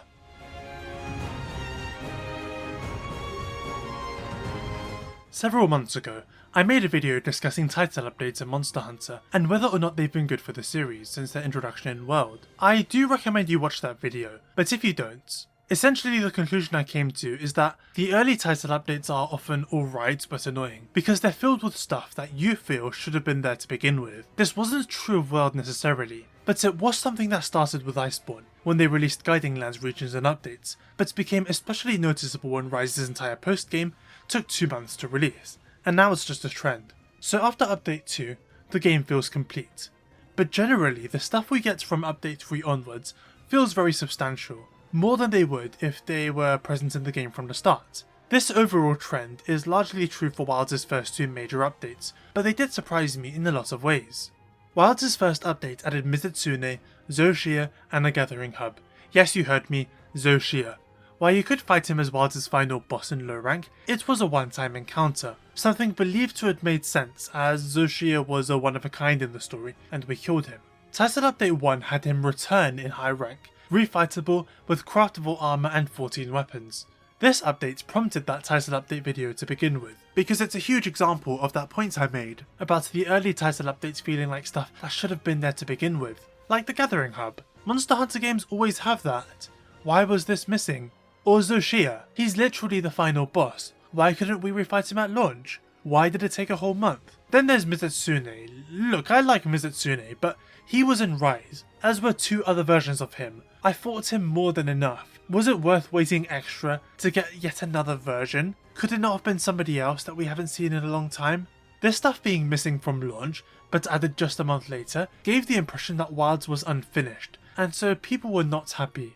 For the record, I also believe Wilds released unfinished, but for different reasons we'll get to. Before we go further, I would like to make something clear. Generally, I do not discuss leaks or data mines, as there's something I personally try to avoid, and I know people watching me do not want to be spoiled. Some people come across leaks and then they'll do this silly thing where they'll go, "Ooh, I wonder if this monster will be coming to the game," and it's really lame, isn't it? If I do come across a leak, I simply will not discuss the topic at all. However, I draw the line only at leaks of unreleased content. Past leaks in my opinion are totally fine. The content is out, there's nothing to spoil, and it's interesting to discuss the limited information people had access to, how that shaped perceptions, and what actually ended up being in the game. I'll also say that in regards to Wilds, I was spoiled on 2 things pre-launch: Nursilla and Mizutsune. Nobody else. With that out of the way, I think it's safe to mention that people largely knew about Title Update 2's content for months. That being Lagiacrus and Brachydios. They were data mined in the open betas, as well as the benchmark tool for PC that Capcom released. Naturally, they were never shown by Capcom, but a decent amount of online Monster Hunter fans went into Wilds expecting that they would be there. And they weren't. They were cut from the game. Or were they? Data mines are interesting because they give outsiders an idea of what could or couldn't be in the game, but rarely the full story. People largely do not know the intentions of the developers at all, and can only use clues to figure out the overall plan. In addition to this, update content for video games, especially today, is often worked on before the game releases. This applies to both paid and free updates, because it's the only way to release them in a timely manner. If you exclusively start post-release, then people will be waiting a long time and might just move on, so this is normal practice. And in preparation of these updates, data is often added to the game before the content has to be released, perhaps to save time for later. Let me provide an example. Xenoblade Chronicles 3 is a JRPG on the Switch with a big story, and it released an expansion pass later on that promised a couple of updates followed by an extra huge story, which was basically going to be its own spin-off game. In the second update, data miners discovered that all the names of the cutscenes for the expansion story had been added. There weren't many spoilers, but one of them mentioned a character that was in the main game, implying that the story would be a sequel. This was completely untrue.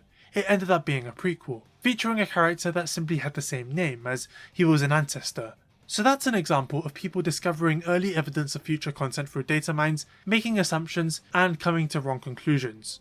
Why was I spoiled on Mizutsune? Because people found mentions of him in the files and blurted them out on social media.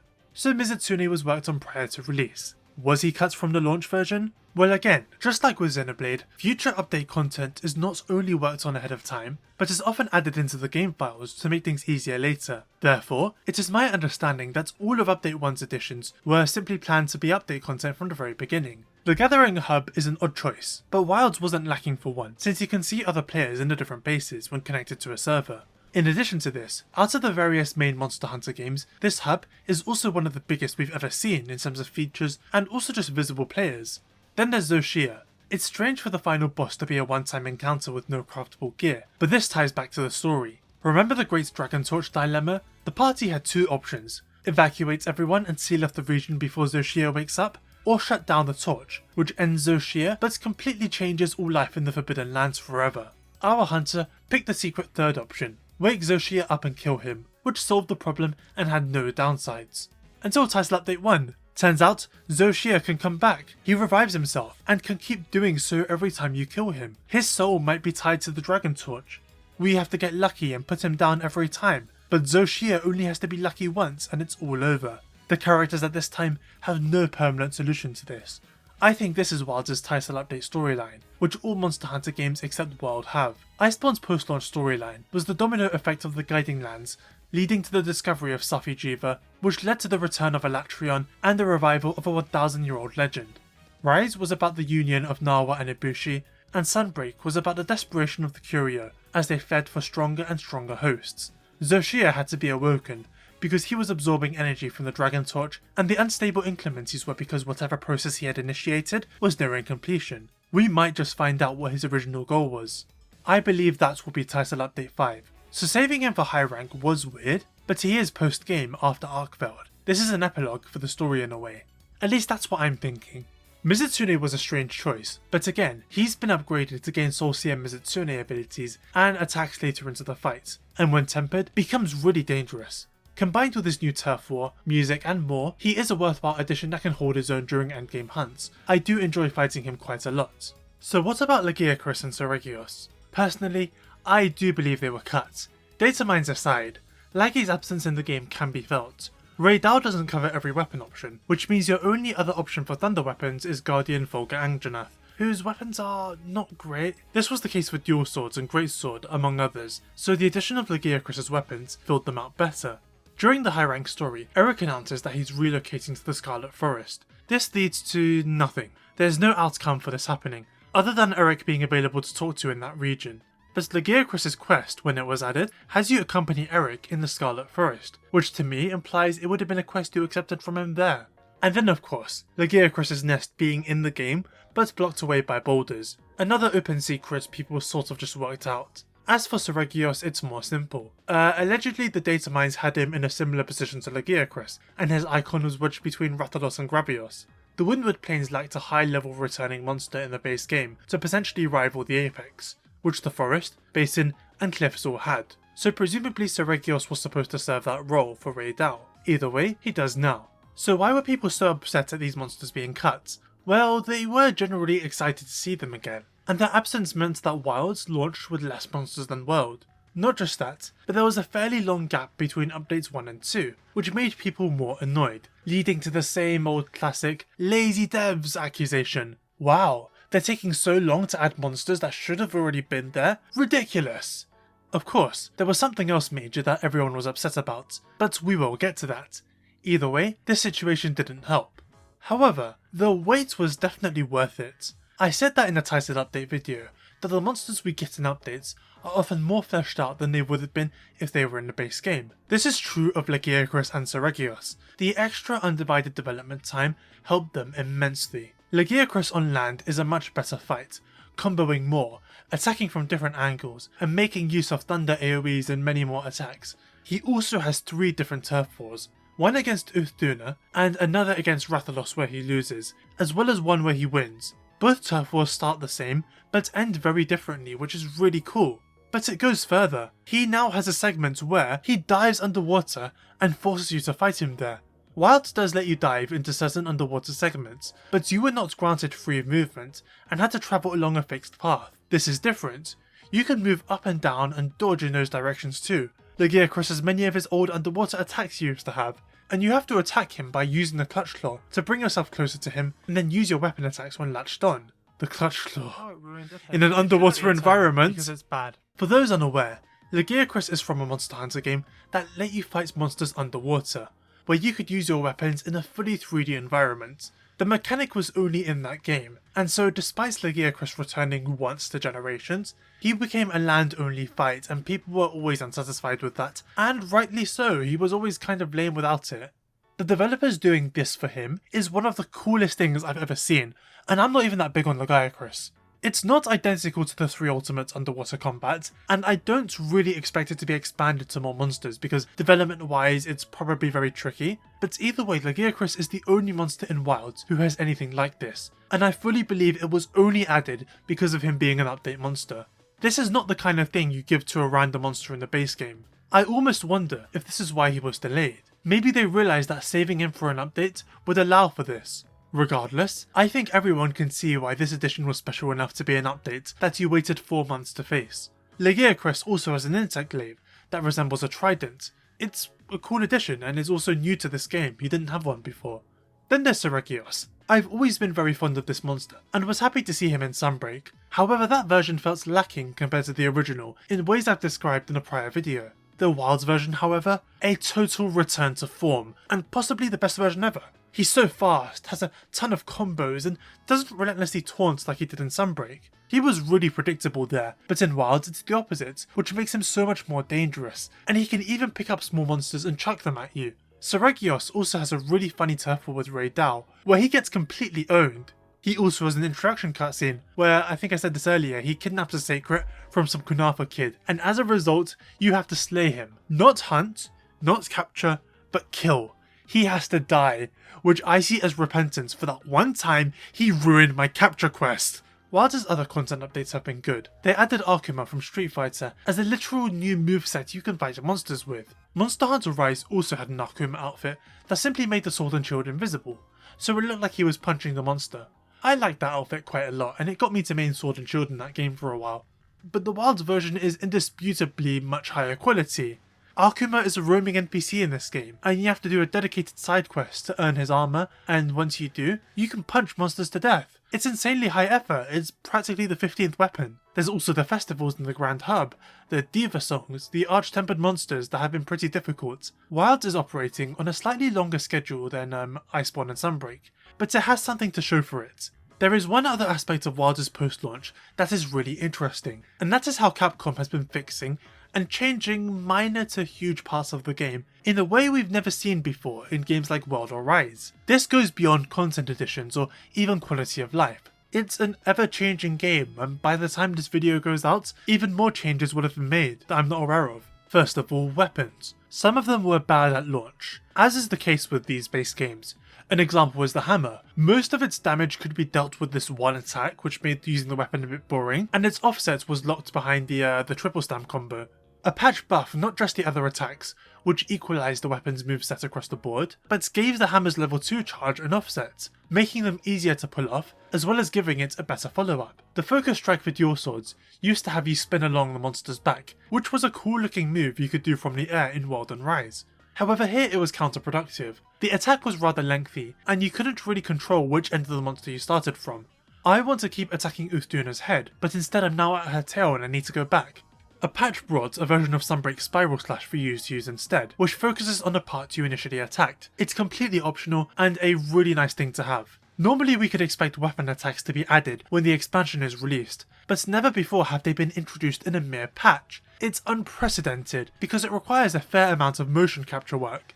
I was quite shocked when they announced these changes, and they're not the only ones. At launch, if you wanted to restock your items at base camp, you had to physically head inside your tent, which was a little bit annoying. They added the classic blue item box right outside it in a patch. There were things like a weapon favorites toggle, making it so meals lasted longer, making the sacred faster and more responsive, as well as other minor changes. But there were also other major ones, like making arch-tempered monsters permanent, which is insane. In Monster Hunter World, these monsters would rotate in and out like event quests, until the very final updates made them permanent, which happened 2 years after launch.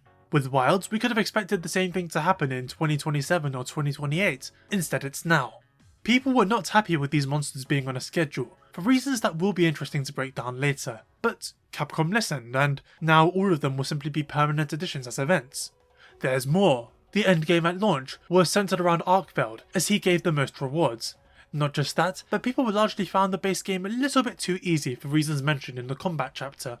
So that new 8-star tier of tempered monsters was introduced, and they deal much more damage, are more resistant to wounds, and have a lot more health. Following that, an additional 9-star tier was added too. This one grants random talismans. You see, it turns out people were not satisfied with Wilds' endgame of crafting Artian weapons, and so random talismans were introduced. These are different from the ones you can craft, as they'll have more skills and some that are otherwise exclusive to certain sets. This drastically altered the goals of people still playing the game by motivating them to chase the hardest challenges. And remember, there's 9 of these monsters that can be 8 or 9 stars. That's a really healthy endgame now. Overall, Wilds' post-launch support has been good. I felt as if the launch roster was lacking, and just a few more monsters would have filled it out much better, and that's exactly what happened. Not just that, but all of the new additions were endgame viable, and had very tough movesets. This is the definitive Mizutsune, Brachydios and Lagiacris. I think giving him some form of underwater combat is honestly fantastic, and really kind too. Who would have expected the developers to ever do that? I'm also very impressed by the Street Fighter collab. Most of all, I'm really curious as to how the game is going to be further changed. The whole reason I waited this long to review the game to begin with was because I suspected the immediate smaller problems would be fixed, allowing me to focus on the big picture. But now I'm wondering if I simply should have waited longer. At the time of writing, it was announced that the pack mechanics were being altered, and that in a later update you'd be able to encounter quests that mandated hunting all of them. At the time of recording, now, as in this is unscripted what I'm saying, they announced that certain other event quests would be made permanent, I think related to armor spheres and other supplies. So again, they're not only fixing lots of smaller issues the game has, but making content additions I never would have expected. Maybe in the expansion later down the line, but not now. It's an unprecedented situation that is really interesting to look at.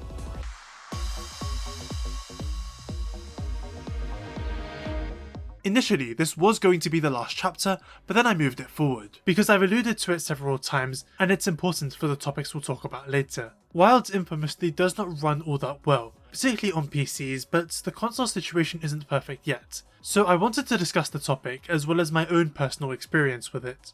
First, I want to look back at the beta.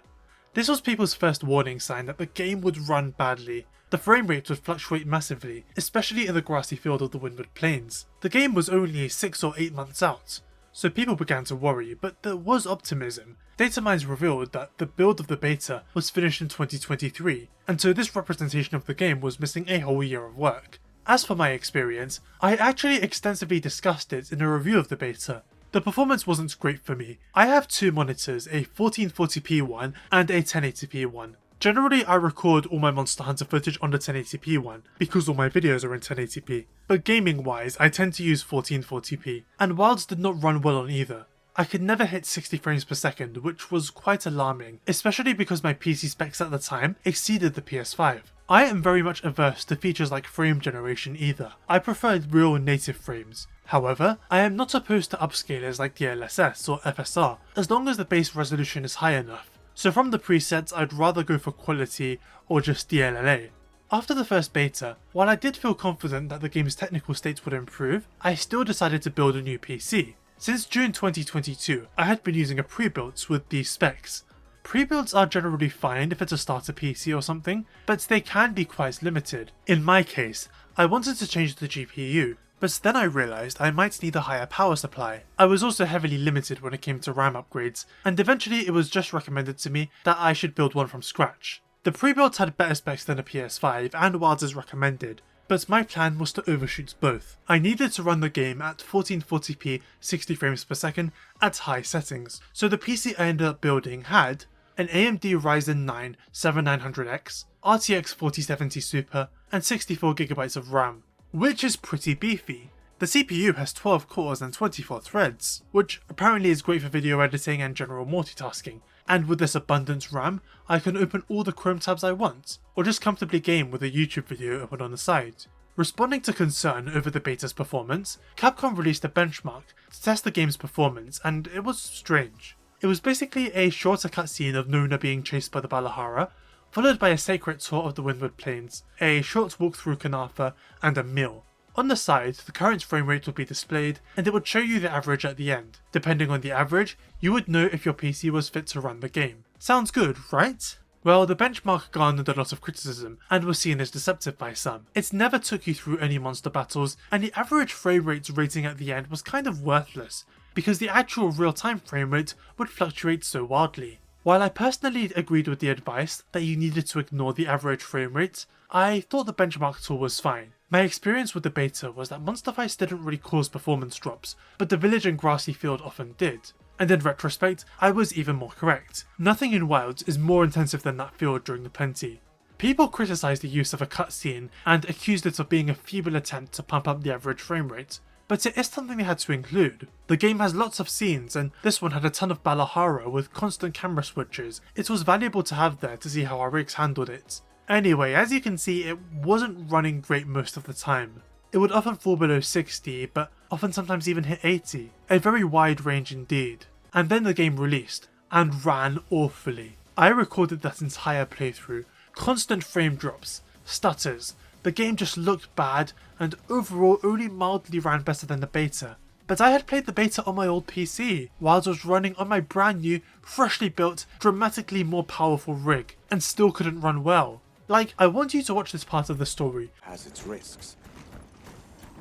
I was past it time ago.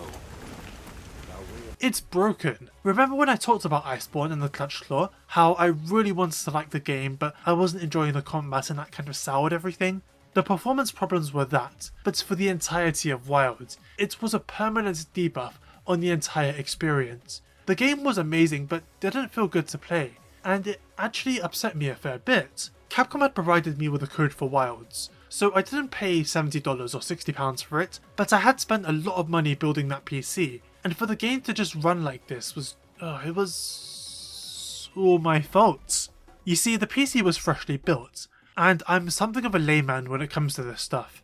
I eventually realised why Wilds was running so badly. Remember my CPU? It's something of a powerhouse, featuring 12 cores and an integrated graphics processing unit. My understanding is that integrated GPUs, or iGPUs, are for computers that are used for general purposes, like in an office.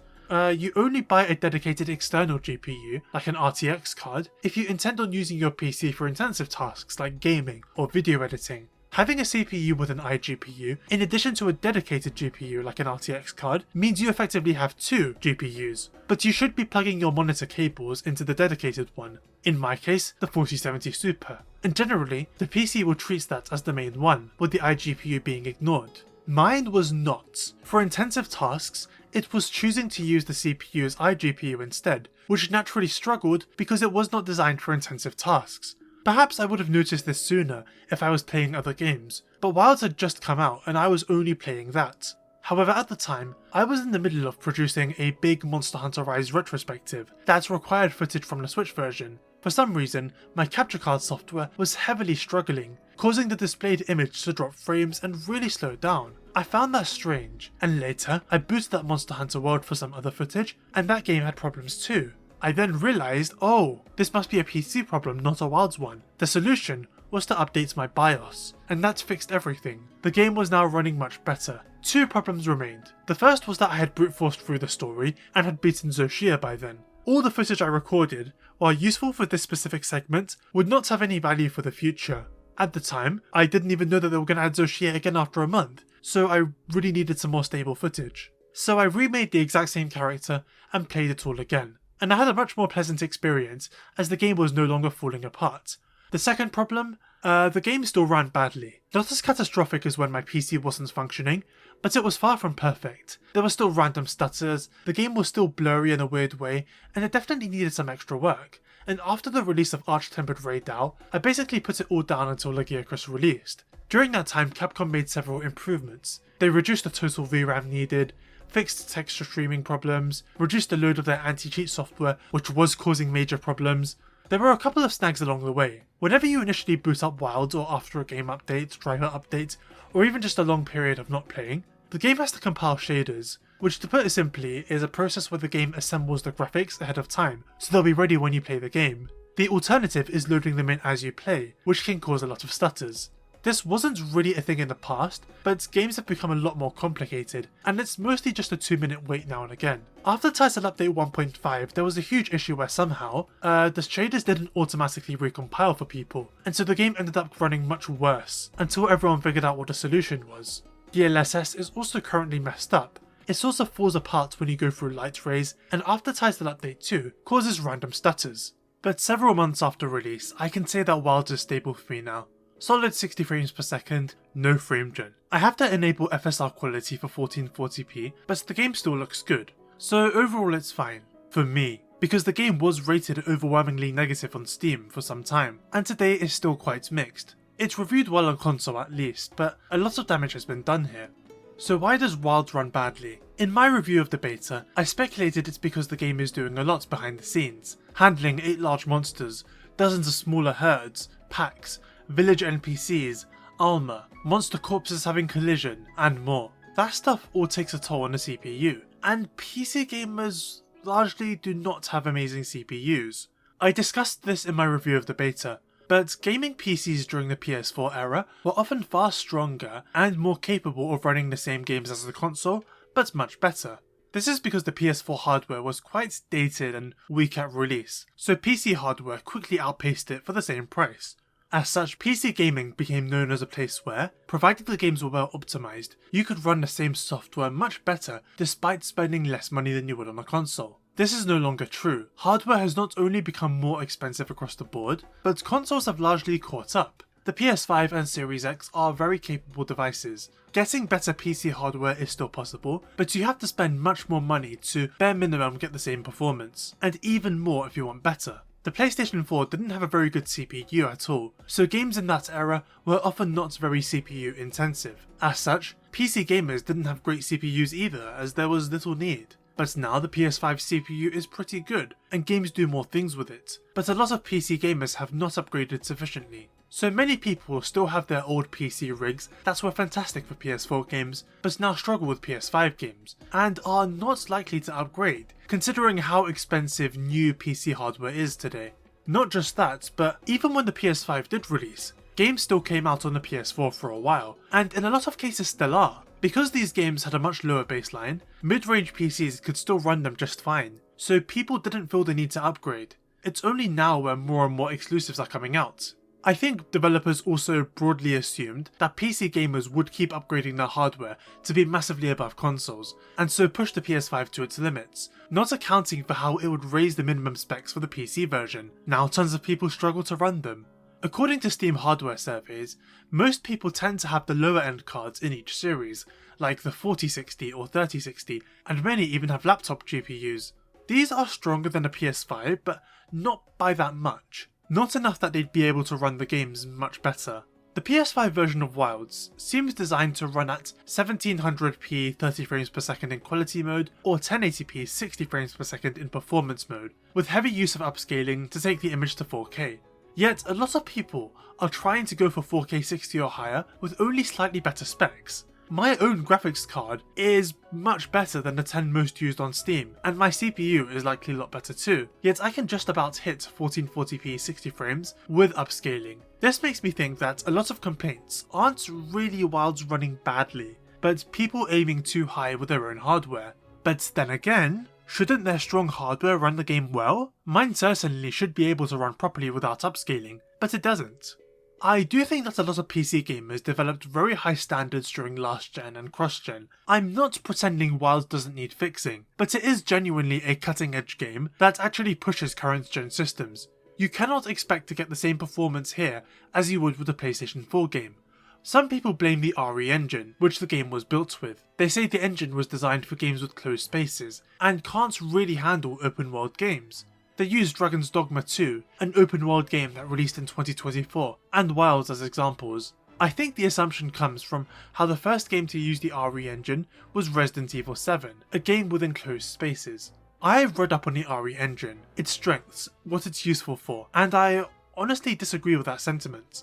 The RE engine started development in 2014, with Resident Evil 7 releasing in 2017. It allows Capcom's developers to optimize their games better, reduce loading times, and use more advanced code than their previous engine empty framework would allow. Not only can it be used for a variety of Capcom games, but it's very easy for developers to upgrade those games to newer forms of the engine, which is useful for backwards compatibility. For example, that feature let them bring forward several PS4 games to PS5 and implement features like ray tracing, a technology that was not present on the PS4.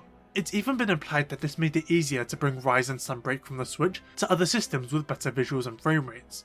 Speaking of Rise, the director Yasunori Ichinose has spoken about the RE engine making it easier to test games. Because of its advanced code support, making new builds of a game took a fraction of the time compared to the old engine, which allowed for them to test bugs much quicker than before. Ichinose also described how the process of optimizing Rise forced them to change many of the systems and pipelines the RE engine used to something more suitable for the Nintendo Switch. Because it's an in-house engine managed by Capcom, staff at the company can highly adapt the engine for the game's needs, which very much helped Rise a lot. It's like I said, the RE engine was not built for Resident Evil, but for all Capcom studios to build their games with. Currently, a lot of Capcom games make use of the engine, such as all the recent Resident Evils, Street Fighter 6, DMC5, the Apollo Justice trilogy, and Monster Hunter Rise. Publishers love having single engines that can be used for all their games. They can train all their staff on them, they can move them around to different projects, and they don't have to pay licensing fees to say Epic Games, who manage Unreal Engine.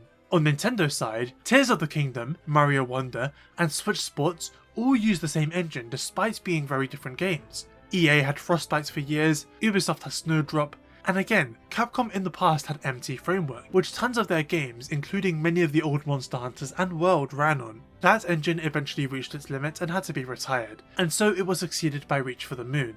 As I said earlier, the perception that RE engine isn't suited for open world games comes from Dragon's Dogma 2, an open world game that ran poorly at launch, and Wilds, which also does. But Wilds isn't even an open world game. The locales are big, but they're all closed off from each other. The Oilwell Basin is not loaded in while you're hunting in the Windward Plains. That only happens when you're travelling from the path to the Scarlet Forest. I would not at all compare it to Breath of the Wild or Death Stranding, which are very much open world games. Rise 2 had fairly large seamless locales, with roaming monsters and multiplayer, yet that game ran fine, despite being on RE engine and running on the Switch.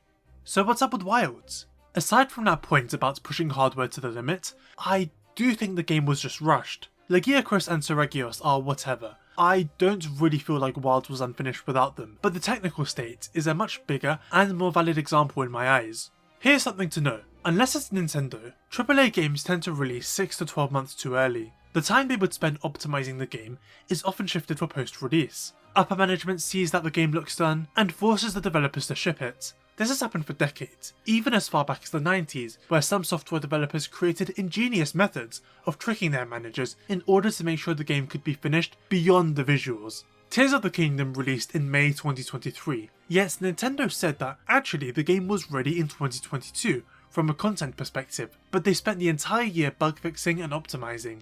Tears has some frame drops that are largely the fault of the dated Switch hardware, but the game is generally bug-free, which is very impressive considering all the physics it has to handle. But that makes you wonder about all the other publishers.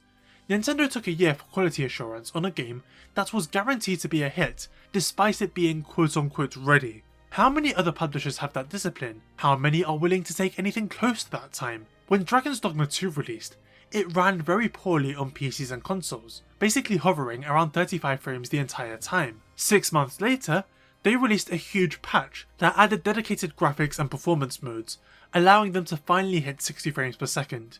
So what does that mean? They shipped the game 6 months too early. Realistically, it should have launched with those performance modes from the start, but development for them was instead shifted post-release to get the game out faster. It was rushed. Starfield released running 30 frames per second on consoles, which was controversial because 60 frames had been the standard for some time. The game's developers and the head of Xbox defended this as a legitimate creative choice. Roughly 6 to 8 months later though, they patched in performance modes that allowed the game to go up to 60 frames per second. Mind you, Starfield was delayed several times already. Limiting the game to 30 frames at release wasn't a creative decision, they just released it too early and lied about it. Then there's Avowed, another Xbox game. It too was initially planned to only have 30 frames per second at launch, and once again, the developers defended it as a creative choice. Then the game was delayed, and by the time it finally released, they had managed to include a performance mode, allowing the game to run at 60 frames on consoles. Again, they were going to ship it too early, and the delay finally let them optimize the game to have better performance. I have one more example.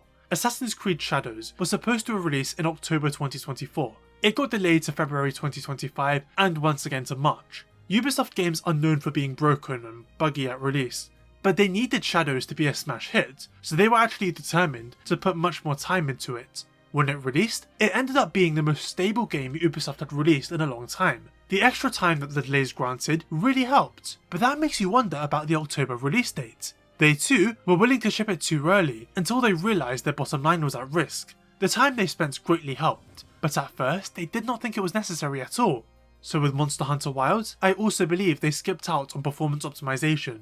They shipped it 6 to 12 months too early, and since then have had to implement fixes while also developing post-launch content. Right now, they've announced large CPU optimizations are coming in the winter update. That's around 10 months for the game to run better. So why did the game release so long before it was ready? Much of this is speculation from me, but I would say there's a few factors. Namely that once your game has been delayed, either internally or publicly, pressure rises to get it out sooner. In 2020, Capcom suffered a data breach that revealed tons of information about the company, including future software plans. According to the information, Monster Hunter 6, aka Wilds, was slated for 2023. Wilds, of course, released in 2025, and we can likely attribute this to the COVID-19 pandemic. Death Stranding 2 also released in 2025, but Hideo Kojima, who's the director, is on record saying it would have been released in 2023 if not for COVID, so I honestly just assume that's the same with Wilds. So who pressures them to release it so early when they're not done? Much of the time it's shareholders, who have invested millions of dollars into the company and expect returns from high-selling games. Many of us, myself included, are guilty of armchair developer talk, where we kind of talk as if we understand the intricacies of game development when we don't. But shareholders are often way worse about it and often don't know anything. In the case of Capcom, during a shareholder Q&A in 2024, one of them asked this. If the game is going to be so successful, why don't you just release it now? Can you imagine what Wilds would be like if they released it last year? But that doesn't matter to shareholders. They know World and Rise sold millions, and see nothing but dollar signs for Wilds. They could not care less about quality, and are fundamentally incapable of seeing the bigger picture, and Capcom on some level are beholden to them. 2024 was not a great year financially for Capcom from what I've heard. Following March, their only big release was Kunitsugami Path of the Goddess, which kind of flopped. Dragon's Dogma 2 also had a really bad tail and didn't sell a whole lot after the first month. I wonder why, which is unusual for Capcom games. So in order for the line on the graph to go up, a lot was riding on Wilds to simply release, since it was more or less guaranteed millions of sales. And funnily enough, in the recent shareholder Q&A, one of them asked why the game ran so badly. Shareholders affecting things is not just exclusive to gaming, but all sorts of businesses, and it sucks. They rarely seem to have any understanding of the thing they sank money into, and their pressure for quick results can really ruin things. Back to Wilds though, realistically it should not have been released in the state it was in, for $70 no less. I remember how miserable I was when I was accidentally running the game on my iGPU, and I got the game for free. It really was just a permanent debuff on the whole experience, and still kind of is. And while I sort of dismissed many of them earlier as people aiming higher than what their PC specs would allow, there's definitely some that are struggling to get anything acceptable. Performance drops aside, crashes are quite common as well. The nature of gaming nowadays is that early adopters are basically paying $70 to get the worst version of the game. Fixes, more content, price cuts and discounts come later, and so people who buy the game after 2 years get the best possible version. I think Nintendo are the only ones who crack the code here, because infamously, their games never get permanent price cuts. They go on sale sometimes, but a $60 Nintendo game from 7 years ago is still $60 today. An example is Mario Wonder. That game runs native resolution at a perfect 60 frames per second. If you bought that game day one or today, you get the same experience. Compare that to the games we just discussed, where you'd be better off waiting months or years. There is one more thing I want to say about the RE engine. It's good, but not without its issues. People are generally wrong in assuming that open world games are the issue. Capcom have announced the successor to the engine, and in a presentation discussed the current strengths and weaknesses of RE. For example, the engine is used by everyone at Capcom, including overseas team members and subcontractors, so they need better language support. Not only that, but a lot of new recruits have experience using features in other engines that are not available in RE, so they need to improve it in that regard. But there's one more point I found interesting. They say the engine currently struggles with efficiently handling volumes of large size assets, in this case, highly detailed models, textures and more. Now I know what you're thinking, open world games have those in spades, but do you know what else does? Current gen games as a whole. Dragon's Dogma 2 and Wilds are so far Capcom's only real current gen exclusives. Most of their other games are on PS4. In the past, the RE engine games that ran really well were either on the PlayStation 4 or Nintendo Switch. Resident Evil 4 Remake, however, was developed for both PS4 and PS5, and despite having a lot of closed off areas, it still had a lot of performance issues. 4 Remake is the exact type of game people say the engine should be running well, but it doesn't. Remember, the engine started development in 2014, the year the PS4 released. I think it's not so much that the RE engine wasn't built for open world games, but that it wasn't built for the PS5 era in general. When designing it, I believe they may have been unprepared for how massive next gen games would eventually become. This is true in more areas such as cost. Developing games for these systems is far more expensive than it was during the PS4 era, which has caused a lot of problems for the overall industry. In any case, that seems to be a real problem with the engine acknowledged by Capcom. The successor to the RE engine will be the Rex engine. What's interesting is that they seem to be planning on incorporating Rex's new features into the existing RE engine, rather than making a new one from scratch. Again, I'm not a game developer, but I wonder if this means that, like with the current RE engine games, it will be relatively simple to bring existing ones over to Rex, which could solve a lot of their issues. We'll have to see. So that's my take on the matter. I believe the performance issues with Wilds come from them pushing the PS5 to the limit, which heavily raised the minimum specs for acceptable performance on PC. They also shipped the game way too early, and in general were perhaps not prepared for the nature of PS5 era development. Despite me aiming high above the recommended specs, I fear it wasn't enough until more fixes come, which is a shame for a game charging premium prices.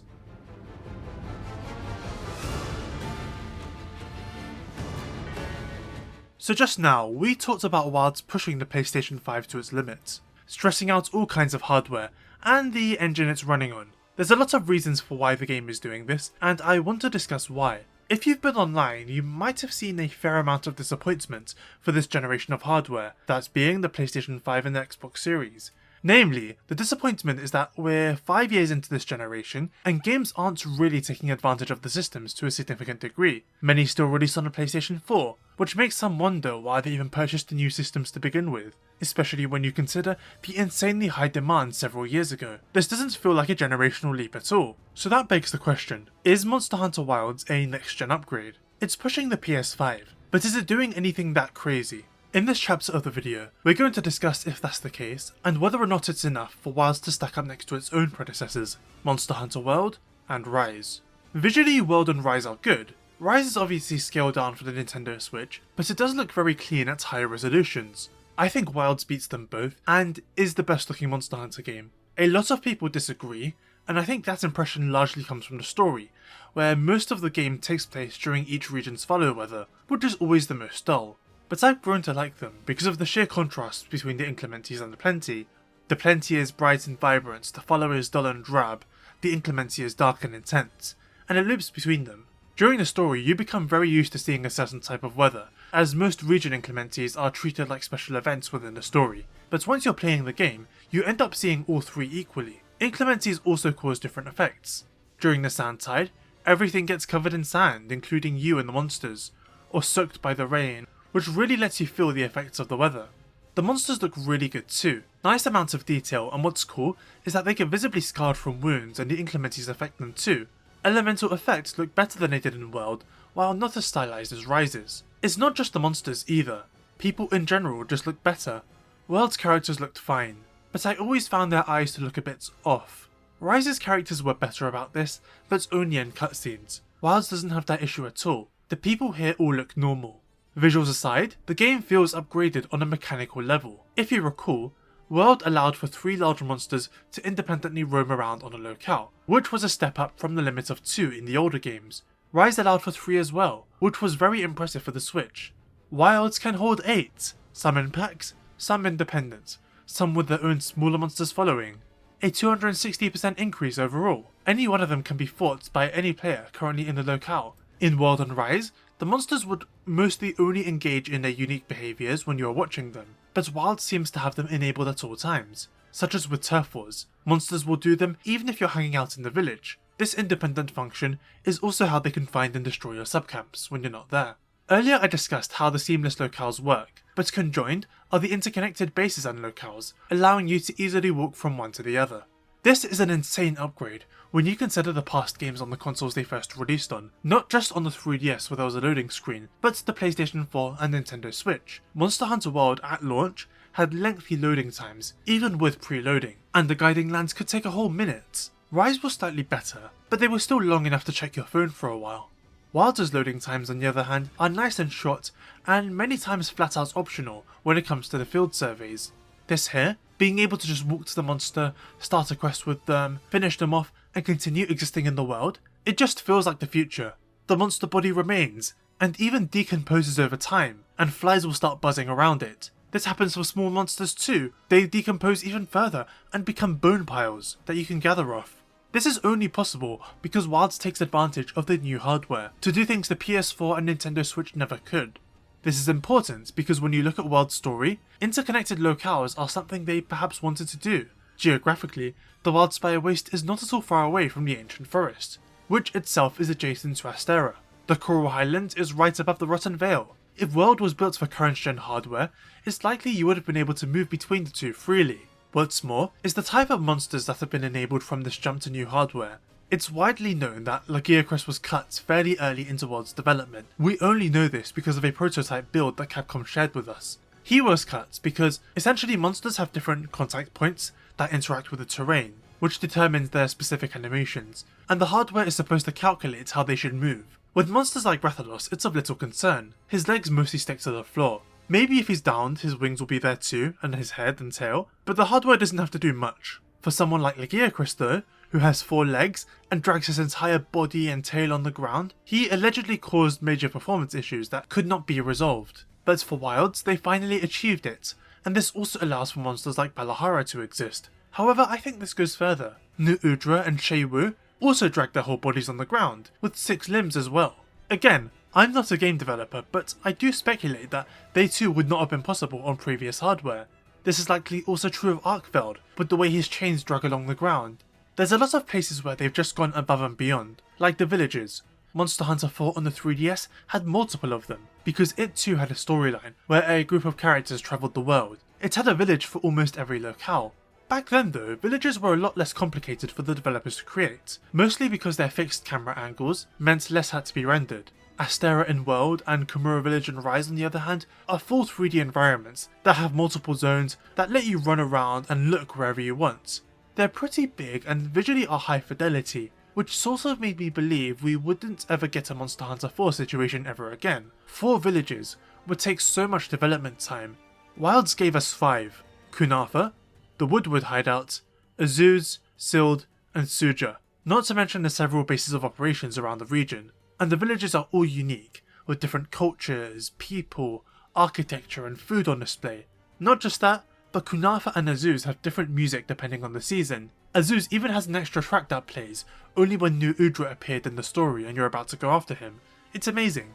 Wilds has a lot of little upgrades and details that really make it a substantial upgrade in other ways. During combat, you can get smacked away and land on the ground in varied positions, sometimes sliding, sometimes rolling along. Rapidly getting up will cause your hunter to stumble, and this mechanic adds a lot of variation to different attacks. If you're using a fire weapon or fighting a fire monster, the two of you can light the grass and oil on fire, which damages both you and the monster, and this can end up serving as a pretty major environmental hazard that drains your health. In the past, male and females had access to different armor designs that often looked very different. Males couldn't wear female armor and vice versa, and sometimes one gender would have the better design. Most games do not let you freely change your gender, so the only way to experience the other gender sets would be to create a new profile. World and Rise let you change your gender if you pay money. So does Wilds, but it also lets you choose between both gender designs by default, which is a fantastic option that adds so much to fashion diversity. Because of the gender armor differences, in the past, I would often play a Monster Hunter game first as a guy, and then if I replayed it, it would be as a girl. With Wilds, I actually went girl first as the first time, because I can still enjoy the male designs if I want to. Better yet, I can mix and match. It has greatly expanded the fashion options in this game. In the mainline Monster Hunters, damage values on weapons would be displayed with inflated values to give a better idea of how strong the weapon was. The portable series, however, would display the true values. There are pros and cons to each approach. I personally preferred the true values, but it doesn't matter for Wilds because the game lets you choose between them.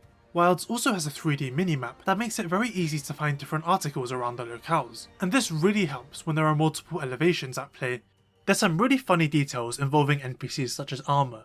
When she's with you, she'll often comment on different things. When monsters die, she'll walk up to them and take notes on them for research. Funnily enough, this extends to Gypsaros when he plays dead. If you stop attacking him, Armor will come close and do the same thing, only to be taken by surprise. She will also pose for photos if you take out your camera, and has her own schedule in the different villages.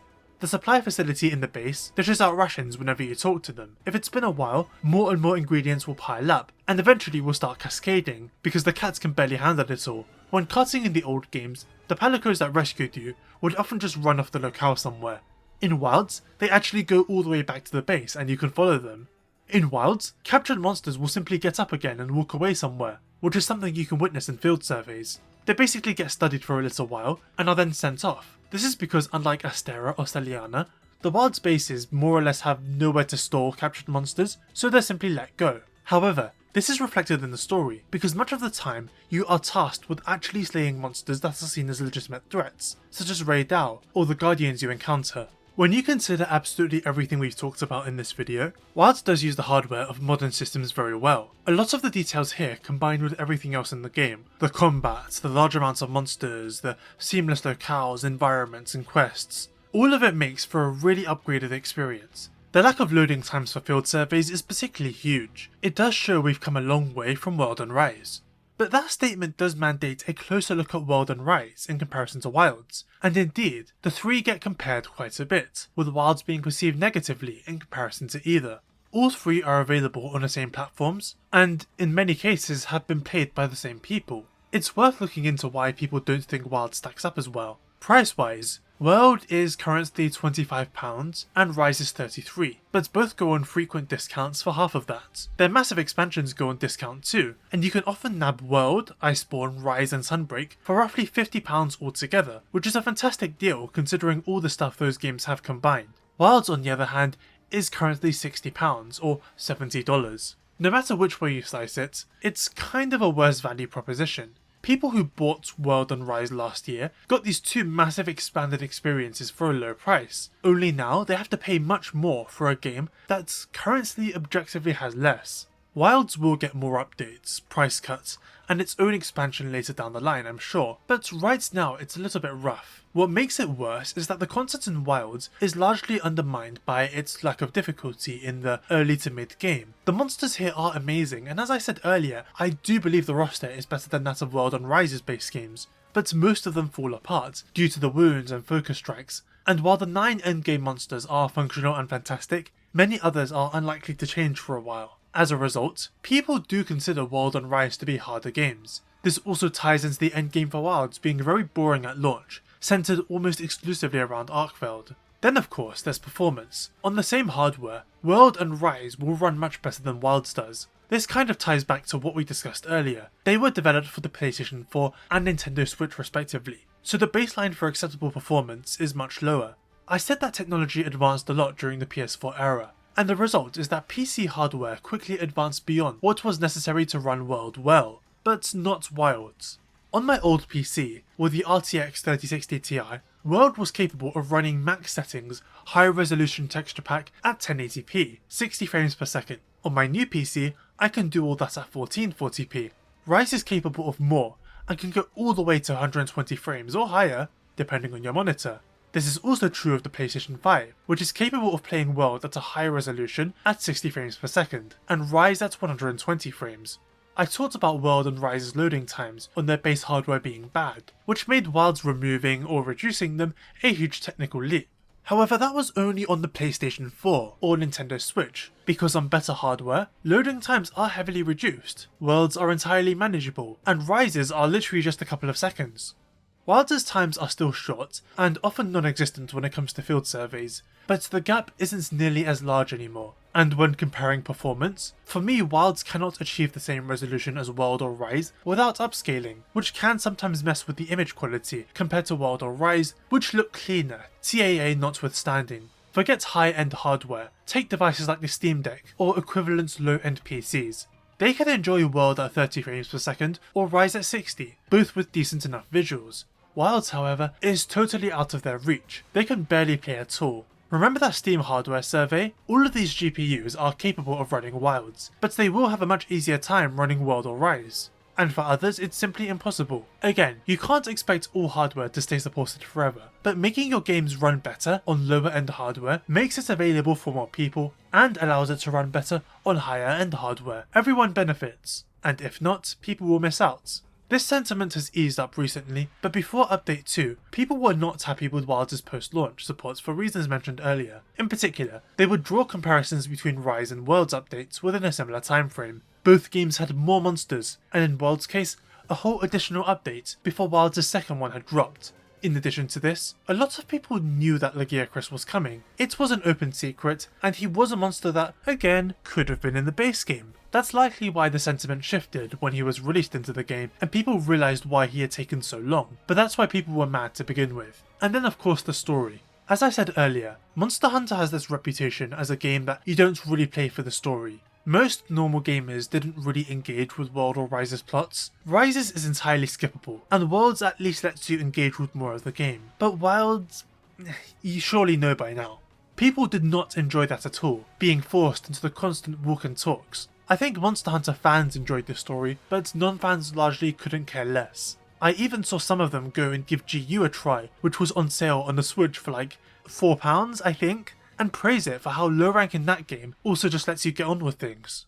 Personally though, I do believe a lot of these points are affected by the passage of time, and Wilds does come out better in a lot of them. Pricing wise, World and Rise are cheap, and get even cheaper on sale. But back then, they too launched at £50 or $60, and their expansions launched at £40 and I think $50. Either way, they too were pricey base games with not that much content, with big expansions filling them out eventually. Wilds is charging a higher base price, but on an objective level, it's not really right to compare them. This happened with Rise as well. People were comparing the roster of 35 monsters at launch with Iceborne 70 or so, despite World and Iceborne having been supported for years at that time. This is also true of difficulty. Wilds has problems with balancing, but people massively exaggerate how difficult World and Rise were, or are, especially Rise. For years, that game was known as the easy one that totally casualized the series, and now Wild seems to hold that mantle, while Rise is seen as a great game, which it is, but there's definitely revisionist history going on.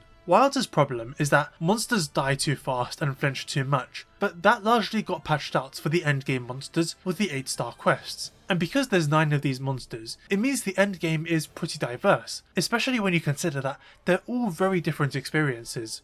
Mizutsune, Uthduna and Lagiacrus are all Leviathans, yet they all fight so differently. World has roughly 3 or 4 endgame monsters that give you worthwhile rewards, and Rise has 1 or 2. Rise didn't even have a proper endgame powered up system like World or Wilds either. Earlier this year, I saw a fantastic video by a guy called MH Meatman titled "You Are Wrong About Wilds and World, Difficulty, Misinformation, Psychology and Monster Hunter." It's 4.5 hours long, but essentially this man discusses how people talk about World in regards to Wilds, and how many talking points are just them misremembering or even outright lying about what that game was like, especially at launch. For example, many of them talk about how Wilds doesn't have any walls, which is a term for monsters that are so hard to beat that it can take you multiple tries, but beating them can teach you more about the game and you come out much better. They say Wilds doesn't have any walls while World does, and use monsters like Anjanath as an example. A lot of these guys are content creators who streamed themselves playing World 7 years ago, wow. And Meatman points out that many of them actually beat Anjanath first try. Most of their difficulty came from them not really knowing how to play, because World was their first Monster Hunter game. Now that they're playing Wild, they're a lot better, and know how to respond to attacks differently. This happened with Rise as well. A lot of people play a second Monster Hunter game and get confused at why things are so much easier, when they don't realise that their first game basically taught them how to play. Another thing is that a lot of fans inadvertently conflate World's base game difficulty for things that occurred post-launch. For example, a lot of fans talk up Kirin as a really difficult challenge. That's not true at all. They're simply confusing him for the Arch-Tempered version that did cause a lot of grief. Wilds has Arch-Tempered monsters too, and they're just as tricky. People talk about how nothing in Wilds can one-shot you the way Nergigante did, but Nergigante couldn't do that either, even if you're wearing low rank armor. This is something Meatman tested.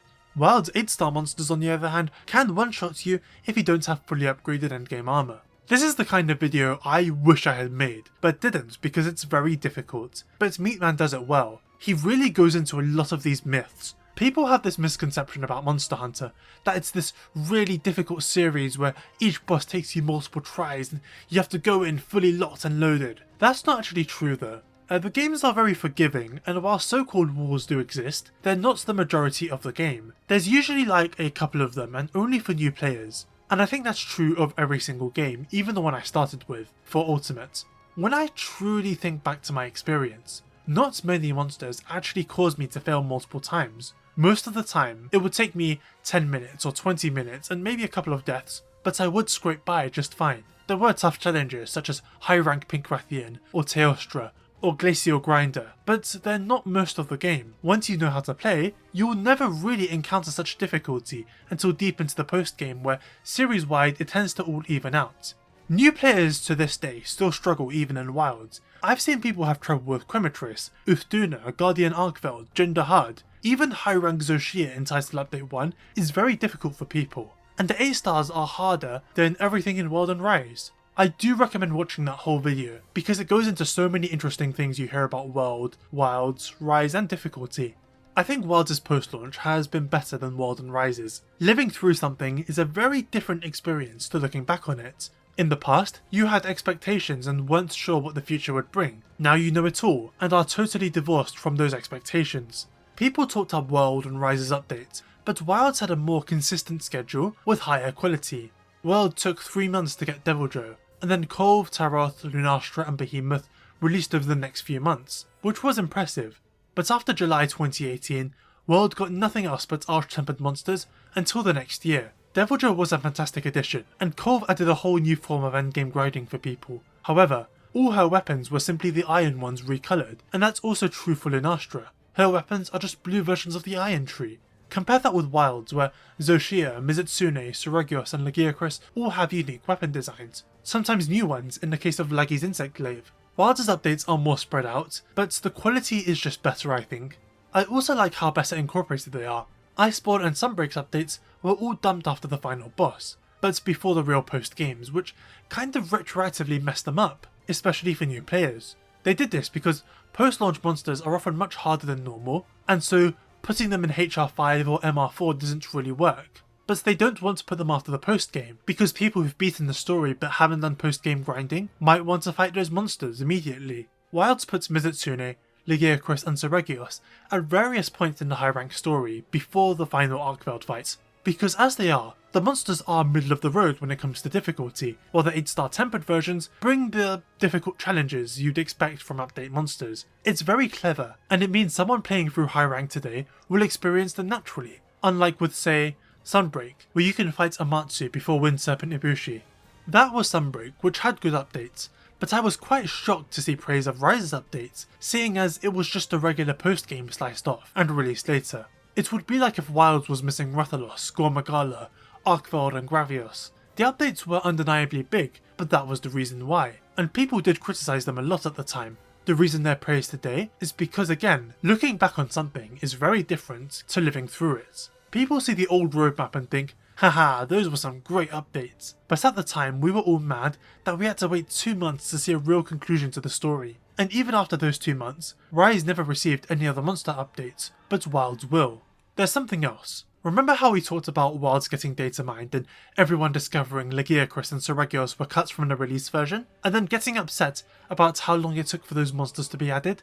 It's not at all an isolated incident. Debuff was supposed to be in Monster Hunter World at launch, but the developers couldn't get him ready in time. The same is true of Stygian Zenogre in Iceborne. World and Iceborne released on console first and then PC later, and as such they weren't data mined. We only know this stuff because the developers told us.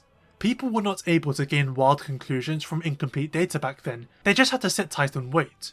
And the wait was worth it. Debuff was really fleshed out, Stygian was so much different from the standard Zenogre. And as I said earlier, these are the best versions of Legiacris and Seregios. This is why, when it comes to Wilds being unfinished, I would much rather highlight the poor technical performance, because under the same circumstances you could call World and Iceborne unfinished for delaying Debuff and Stygian Zenogre, yet nobody does that. With these updates, I think Wilds indisputably has the better endgame than World and Rise. 9 viable monsters, all with great rewards and different experiences. That's more than the other games had, despite both having more monsters. Like I said earlier, it's quality over quantity. And even the story. The implementation could have been way better, but Wilds' story is better than World and Rise's. The characters are better, the pacing, the world building, there's some decent twists and reveals along the way, and the characters actually develop in interesting ways. It's not much, but for a Monster Hunter game I was very impressed, and did end up being quite engaged. Compare that to Wilds' story, which was really basic but dragged out over many cutscenes, or Rise's, which, to its credit, didn't pretend to be bigger than it was. Wilds just clears them both. Then there's performance. We've been through Wilds' issues, and I alluded to World and Rise having long loading times on their base hardware, but there were other problems too. World on PS4 and Xbox One would frequently drop below 30 frames per second. It was extremely unstable. On the PS4 Pro and Xbox One X, the game wouldn't hit 60 either. The PC release wasn't day one. It instead came 6 months later, because the development team wasn't used to PC games development and wanted more time. But that release had a lot of issues too. It simply wasn't well optimized, and you can find discussions from the time complaining about this. Mid-range PCs not even being able to hit 60 frames was uncommon for a PlayStation 4 game. It would also crash frequently, and use way too much of the CPU. And worse still, Capcom fixed a lot of those issues, only for Iceborne, which was also delayed on PC, to bring them all back. It was just a really bad port. For example, changing the graphics settings at all causes the whole thing to restart. It's also unclear whether its optimization issues were fixed, or if hardware advanced so far that it just brute forced all the issues. Here you can see reviewers struggling with the 1050 Ti, one of the best and most common budget cards at the time. The 3060 Ti is one of the most common budget cards of today, and I used to have it. It's 200% more powerful and still allowed me to play World at high settings 1080p 60 frames per second. A ton of people did experience World on better hardware, and never had to suffer through all the launch woes. With Rise it's more straightforward. On the Switch it ran as well as it could, 30 frames per second, but there were still drops when things got busy in multiplayer. Its resolution also wasn't great, every single subsequent release lets it play better. Wilds obviously has problems too, but it hits 60 frames per second on PS5, something World couldn't even do on PS4 Pro. I have not tested the game on my old PC, but considering the game does run much better than the beta does, I think it could do 60 frames there too. Again, there's problems, stutters, bugs, the LSS being broken, but Wilds is kind of in a better technical state than World was. People have just forgotten what that game was like on base hardware. I think for better or worse, all Monster Hunters pushed their systems to the limit, even as far back as the 3DS. For Ultimate tried to hit 60 frames too, but couldn't. It's the same for World, Rise and Wilds. That does mean we suffer with bad optimization when sufficient time isn't given to fix those critical issues though, which is very annoying and something I really hope they work on for the future. World's launch was just as bad, if not worse than Wilds, but they should have learnt their lesson this time. So Wilds does have some clear strengths over World and Rise, but there are things that those games do better. I think the locations in World and Rise were broadly better. I love the Windward Plains and ruins of Wyveria, but World's locales largely are better structured and more memorable. The inclemenities don't really change Wilds' locale significantly aside from aesthetics, and as I said earlier, it's hard to memorise the different layouts compared to World's locales, where the worst one in that department was the Ancient Forest. In World, monsters would not automatically be displayed to you at first. You would have to find tracks, fill up a meter, and then scoutflies would tell you the direction they were. After a few hunts, the scoutflies would memorise the monster's location and automatically lead you there without having to look for more tracks. I don't really like the flies because they're a giant glowing arrow you can't turn off, but mechanically this was an interesting system, and I would have liked to have seen something similar in a newer game. Wilds forgoes it completely and just shows you the monster right at the start. This is made worse by how the Sacred just takes you there. With World you had to manually run and climb everything in pursuit, but Wilds lets you just go on your phone and chill. Rise's locations were easier to remember on account of them being smaller, but they're also quite interesting too because they're totally open.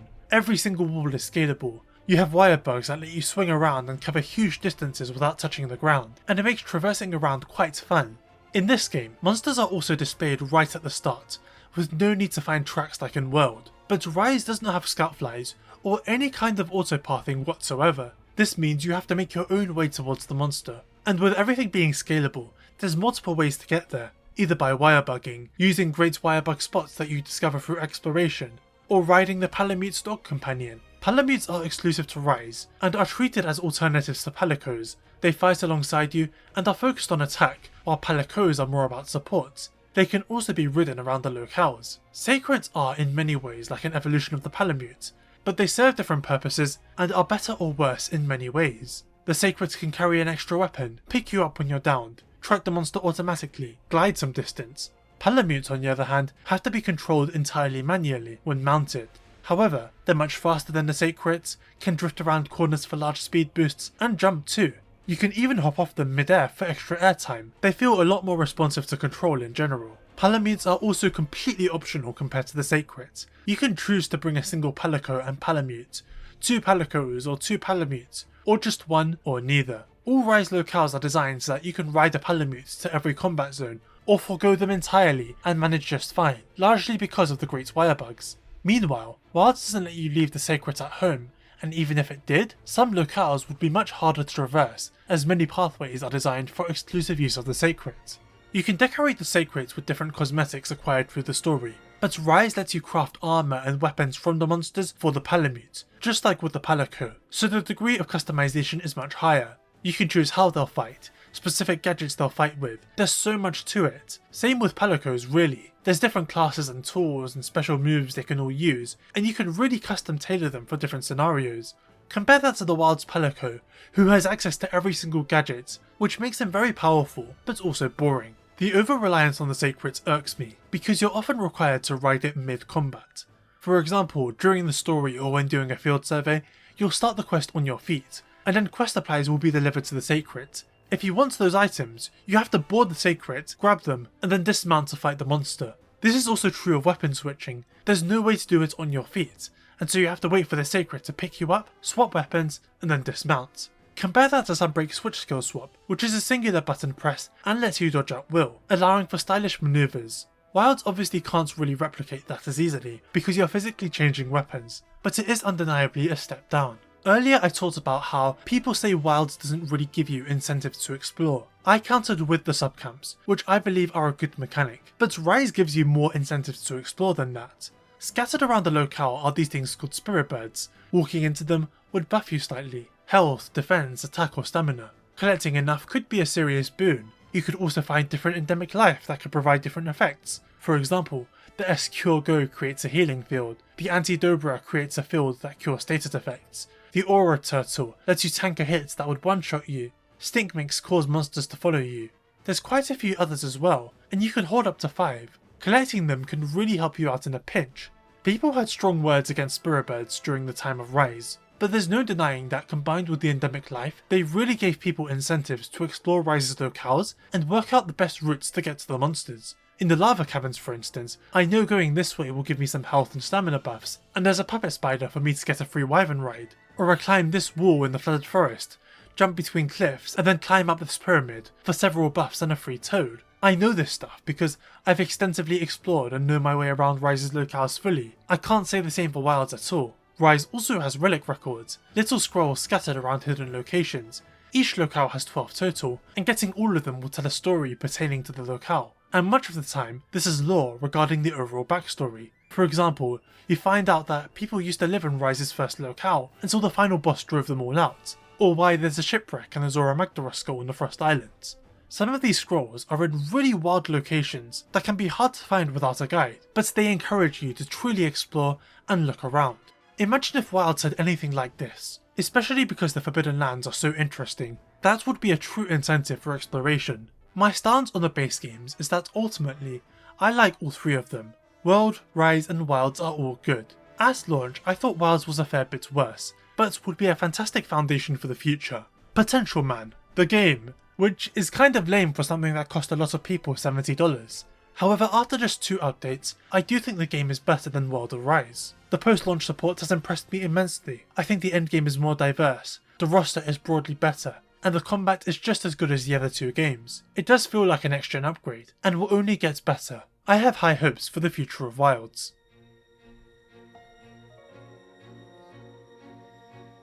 Another big reason that I'm making a review of Wilds now is that I think it's finally in a good enough spot that I can recommend it to people. Performance is better, as are the overall content, the balance, difficulty and endgame, and it will only keep improving. The monster roster is the best out of any base game, and the combat is really fun too. It does have a fair amount of problems baked in that likely will not be fixed until the expansion, but I've been very impressed at how the developers have been shifting around lots of things. Compared to all prior games, Wilds is hugely experimental, and arguably they were never going to get it right first try. Right now the bad performance is a huge debuff that negatively affects how people see the game in its entirety. If they fix that, then things will improve. But it does beg an interesting question. Is Monster Hunter a series you're better off waiting on? Wilds will be fixed eventually. In time, it will be sold for the same price as World or Rise, and will have what I'm sure will be a very large and good expansion.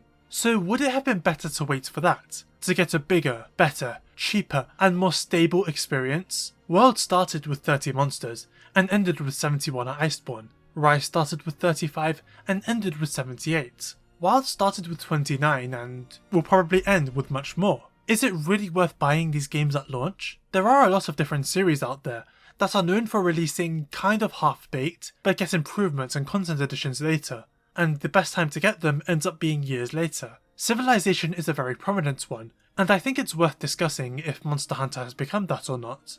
Personally, even if Capcom didn't give me a code, and even if I wasn't doing YouTube, I still would have bought Wilds. There are advantages to getting these games early, like getting to play the game for longer, really experiencing it as a whole, as opposed to when the expansion comes out and you just rush through the whole thing to the end. Part of it is that I would undeniably struggle to wait 18 months to get the game for the expansion, but I do wonder if, especially given the poor technical performance at launch, people will just start waiting for longer. In my title update video, my recommendation was that for people who feel like these games keep launching incomplete, they should wait until title update 2. But the game still, for many, is not in a good technical state, and Capcom has announced more updates coming in several more months. Would it have been better to wait until then? We've yet to see if this kind of thing will materialise into something serious later down the line, but it might end up being a huge concern for Capcom. The data shows that people perhaps believe so.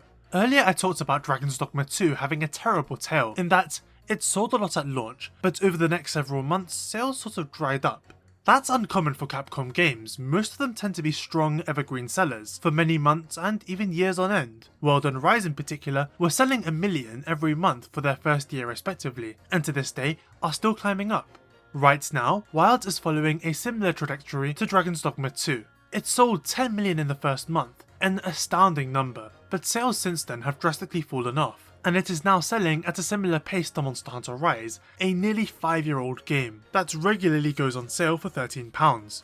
In the most recent financial update, a day before this video goes out, we learned that Rise actually outsold Wilds in this last financial quarter, which means that right now, people aren't that interested in buying Wilds. That being said, it's worth considering that Wilds for Capcom is still in the top 10 list, despite being £60. The other games in that list are all a fair bit lower, and like Rise go on frequent discounts. So it's not as catastrophic as you might think, although I suspect Capcom still finds this worrying.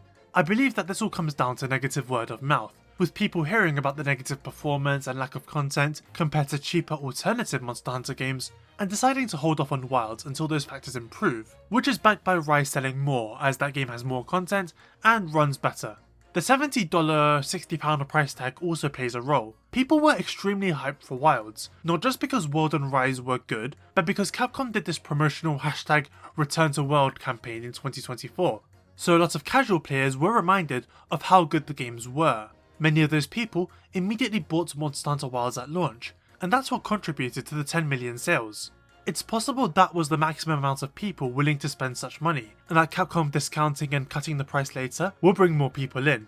It's worth remembering that Wilds at launch sold far more than World and Rise did. The game might have already reached total market saturation at $70. So from that standpoint, would Capcom consider the low post-launch sales at $70 to be a problem? Based on how they're changing so much of the game, to a greater extent than World or Rise were ever changed, and even started a new social media initiative to highlight those changes, I think they're probably unhappy and believe the game's technical state, general game structure, and content issues are the root cause, and are working to change that perception. The current state of Wilds is the way it is because the game was rushed. If they were granted more time, perhaps everyone would have been better off. So how could they avoid that problem in the future? To alleviate this, Capcom should of course prioritise the technical performance of these games. People will be insanely skeptical going forward, and they need to start creating goodwill in that regard. However, I also wonder if they should start making these games feel bigger in some ways. I praised Wilds for having a very diverse and high quality roster of monsters, even if the number is quite low. But is it possible that the game would be better received if they say, launch with 40 monsters? 50, sort of like the 3DS games back in the day. It would probably require them to port many monsters from World or Rise, but perhaps people would welcome it. But at the same time, that would undeniably take resources away from other things that we surely take for granted. I do wonder where the series will go in the future hardware-wise. Recently, Capcom CEO gave an interview where he talked about Wild selling 10 million in a month, and obstacles behind it growing further. And one of them was that the PS5, games and related services like PS Plus are getting more expensive. In Japan, the console has seen 2 price increases as of late, and that would make it harder for people to buy Wilds. We also know that for Resident Evil Requiem, they're trying to make sure lower-end PCs can make the game run well, and that makes you wonder where things will go from here. With the current state of things, hardware is not going to get any cheaper. The next game by Wilds' director Yuya Tokuda is probably slated for 2030. Will it be exclusively for PlayStation 6? A console many are expecting to launch at $100 or more? Is anyone even going to buy that? What kind of insane PC hardware will that require to run? It's entirely possible that they might have to stick with the PS5 once more. Then there's the next Ichinose game, as in the successor to Monster Hunter Rise. It's probably being developed for the Switch 2 hardware, but multi-platform, and will most likely push that system to its limits too. But unlike Wilds, the lower baseline will probably ensure that more systems can play it well. So that's a big concern out of the way. But then what about Wilds and future games? If they keep chasing stronger and stronger hardware, it seems likely that the amount of people to play them will shrink and shrink. Speaking of the Switch 2, the Capcom CEO highlighted how well it sold in Japan compared to the PS5, 2 million sales in a few months versus 6 million across 5 years. He said this unprompted, after lamenting that the PS5 was too expensive and was proving to be an obstacle for Wild sales. It does make me wonder if they'll try and bring Wilds over in the future, especially if it can sell more in Japan. Some obviously question if that's even possible, considering the Switch 2 is a tiny tablet.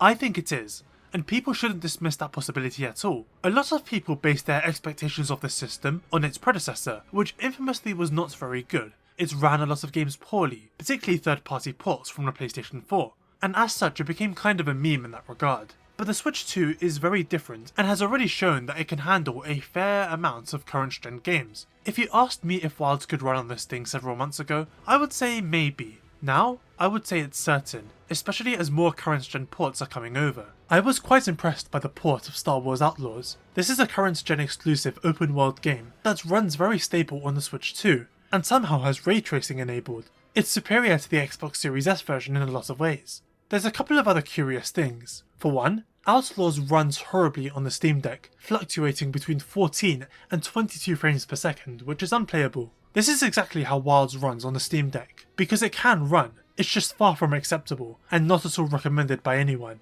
The deck runs PC versions of games, while the Switch 2 gets custom ports, and the result of that is that the games are often custom tailored to use the system's unique hardware better.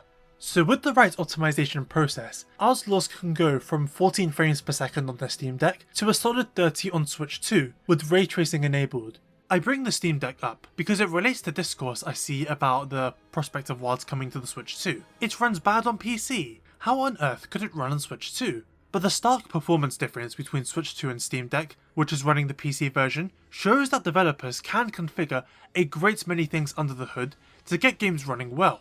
Remember when we talked about Assassin's Creed Shadows? That game is also coming to Switch 2. It looks a fair bit worse than the PS5 version, naturally, but it's still impressive, and if it's anything like Outlaws, will probably be fairly stable. We know that other current-gen games are coming over. Final Fantasy VII Rebirth, Resident Evil Requiem, 007 First Light. We're going to see this more and more in the future, and I think Wilds has a good shot of coming too, and that could solve Mr. Tsujimoto's problem of trying to get the game to more people.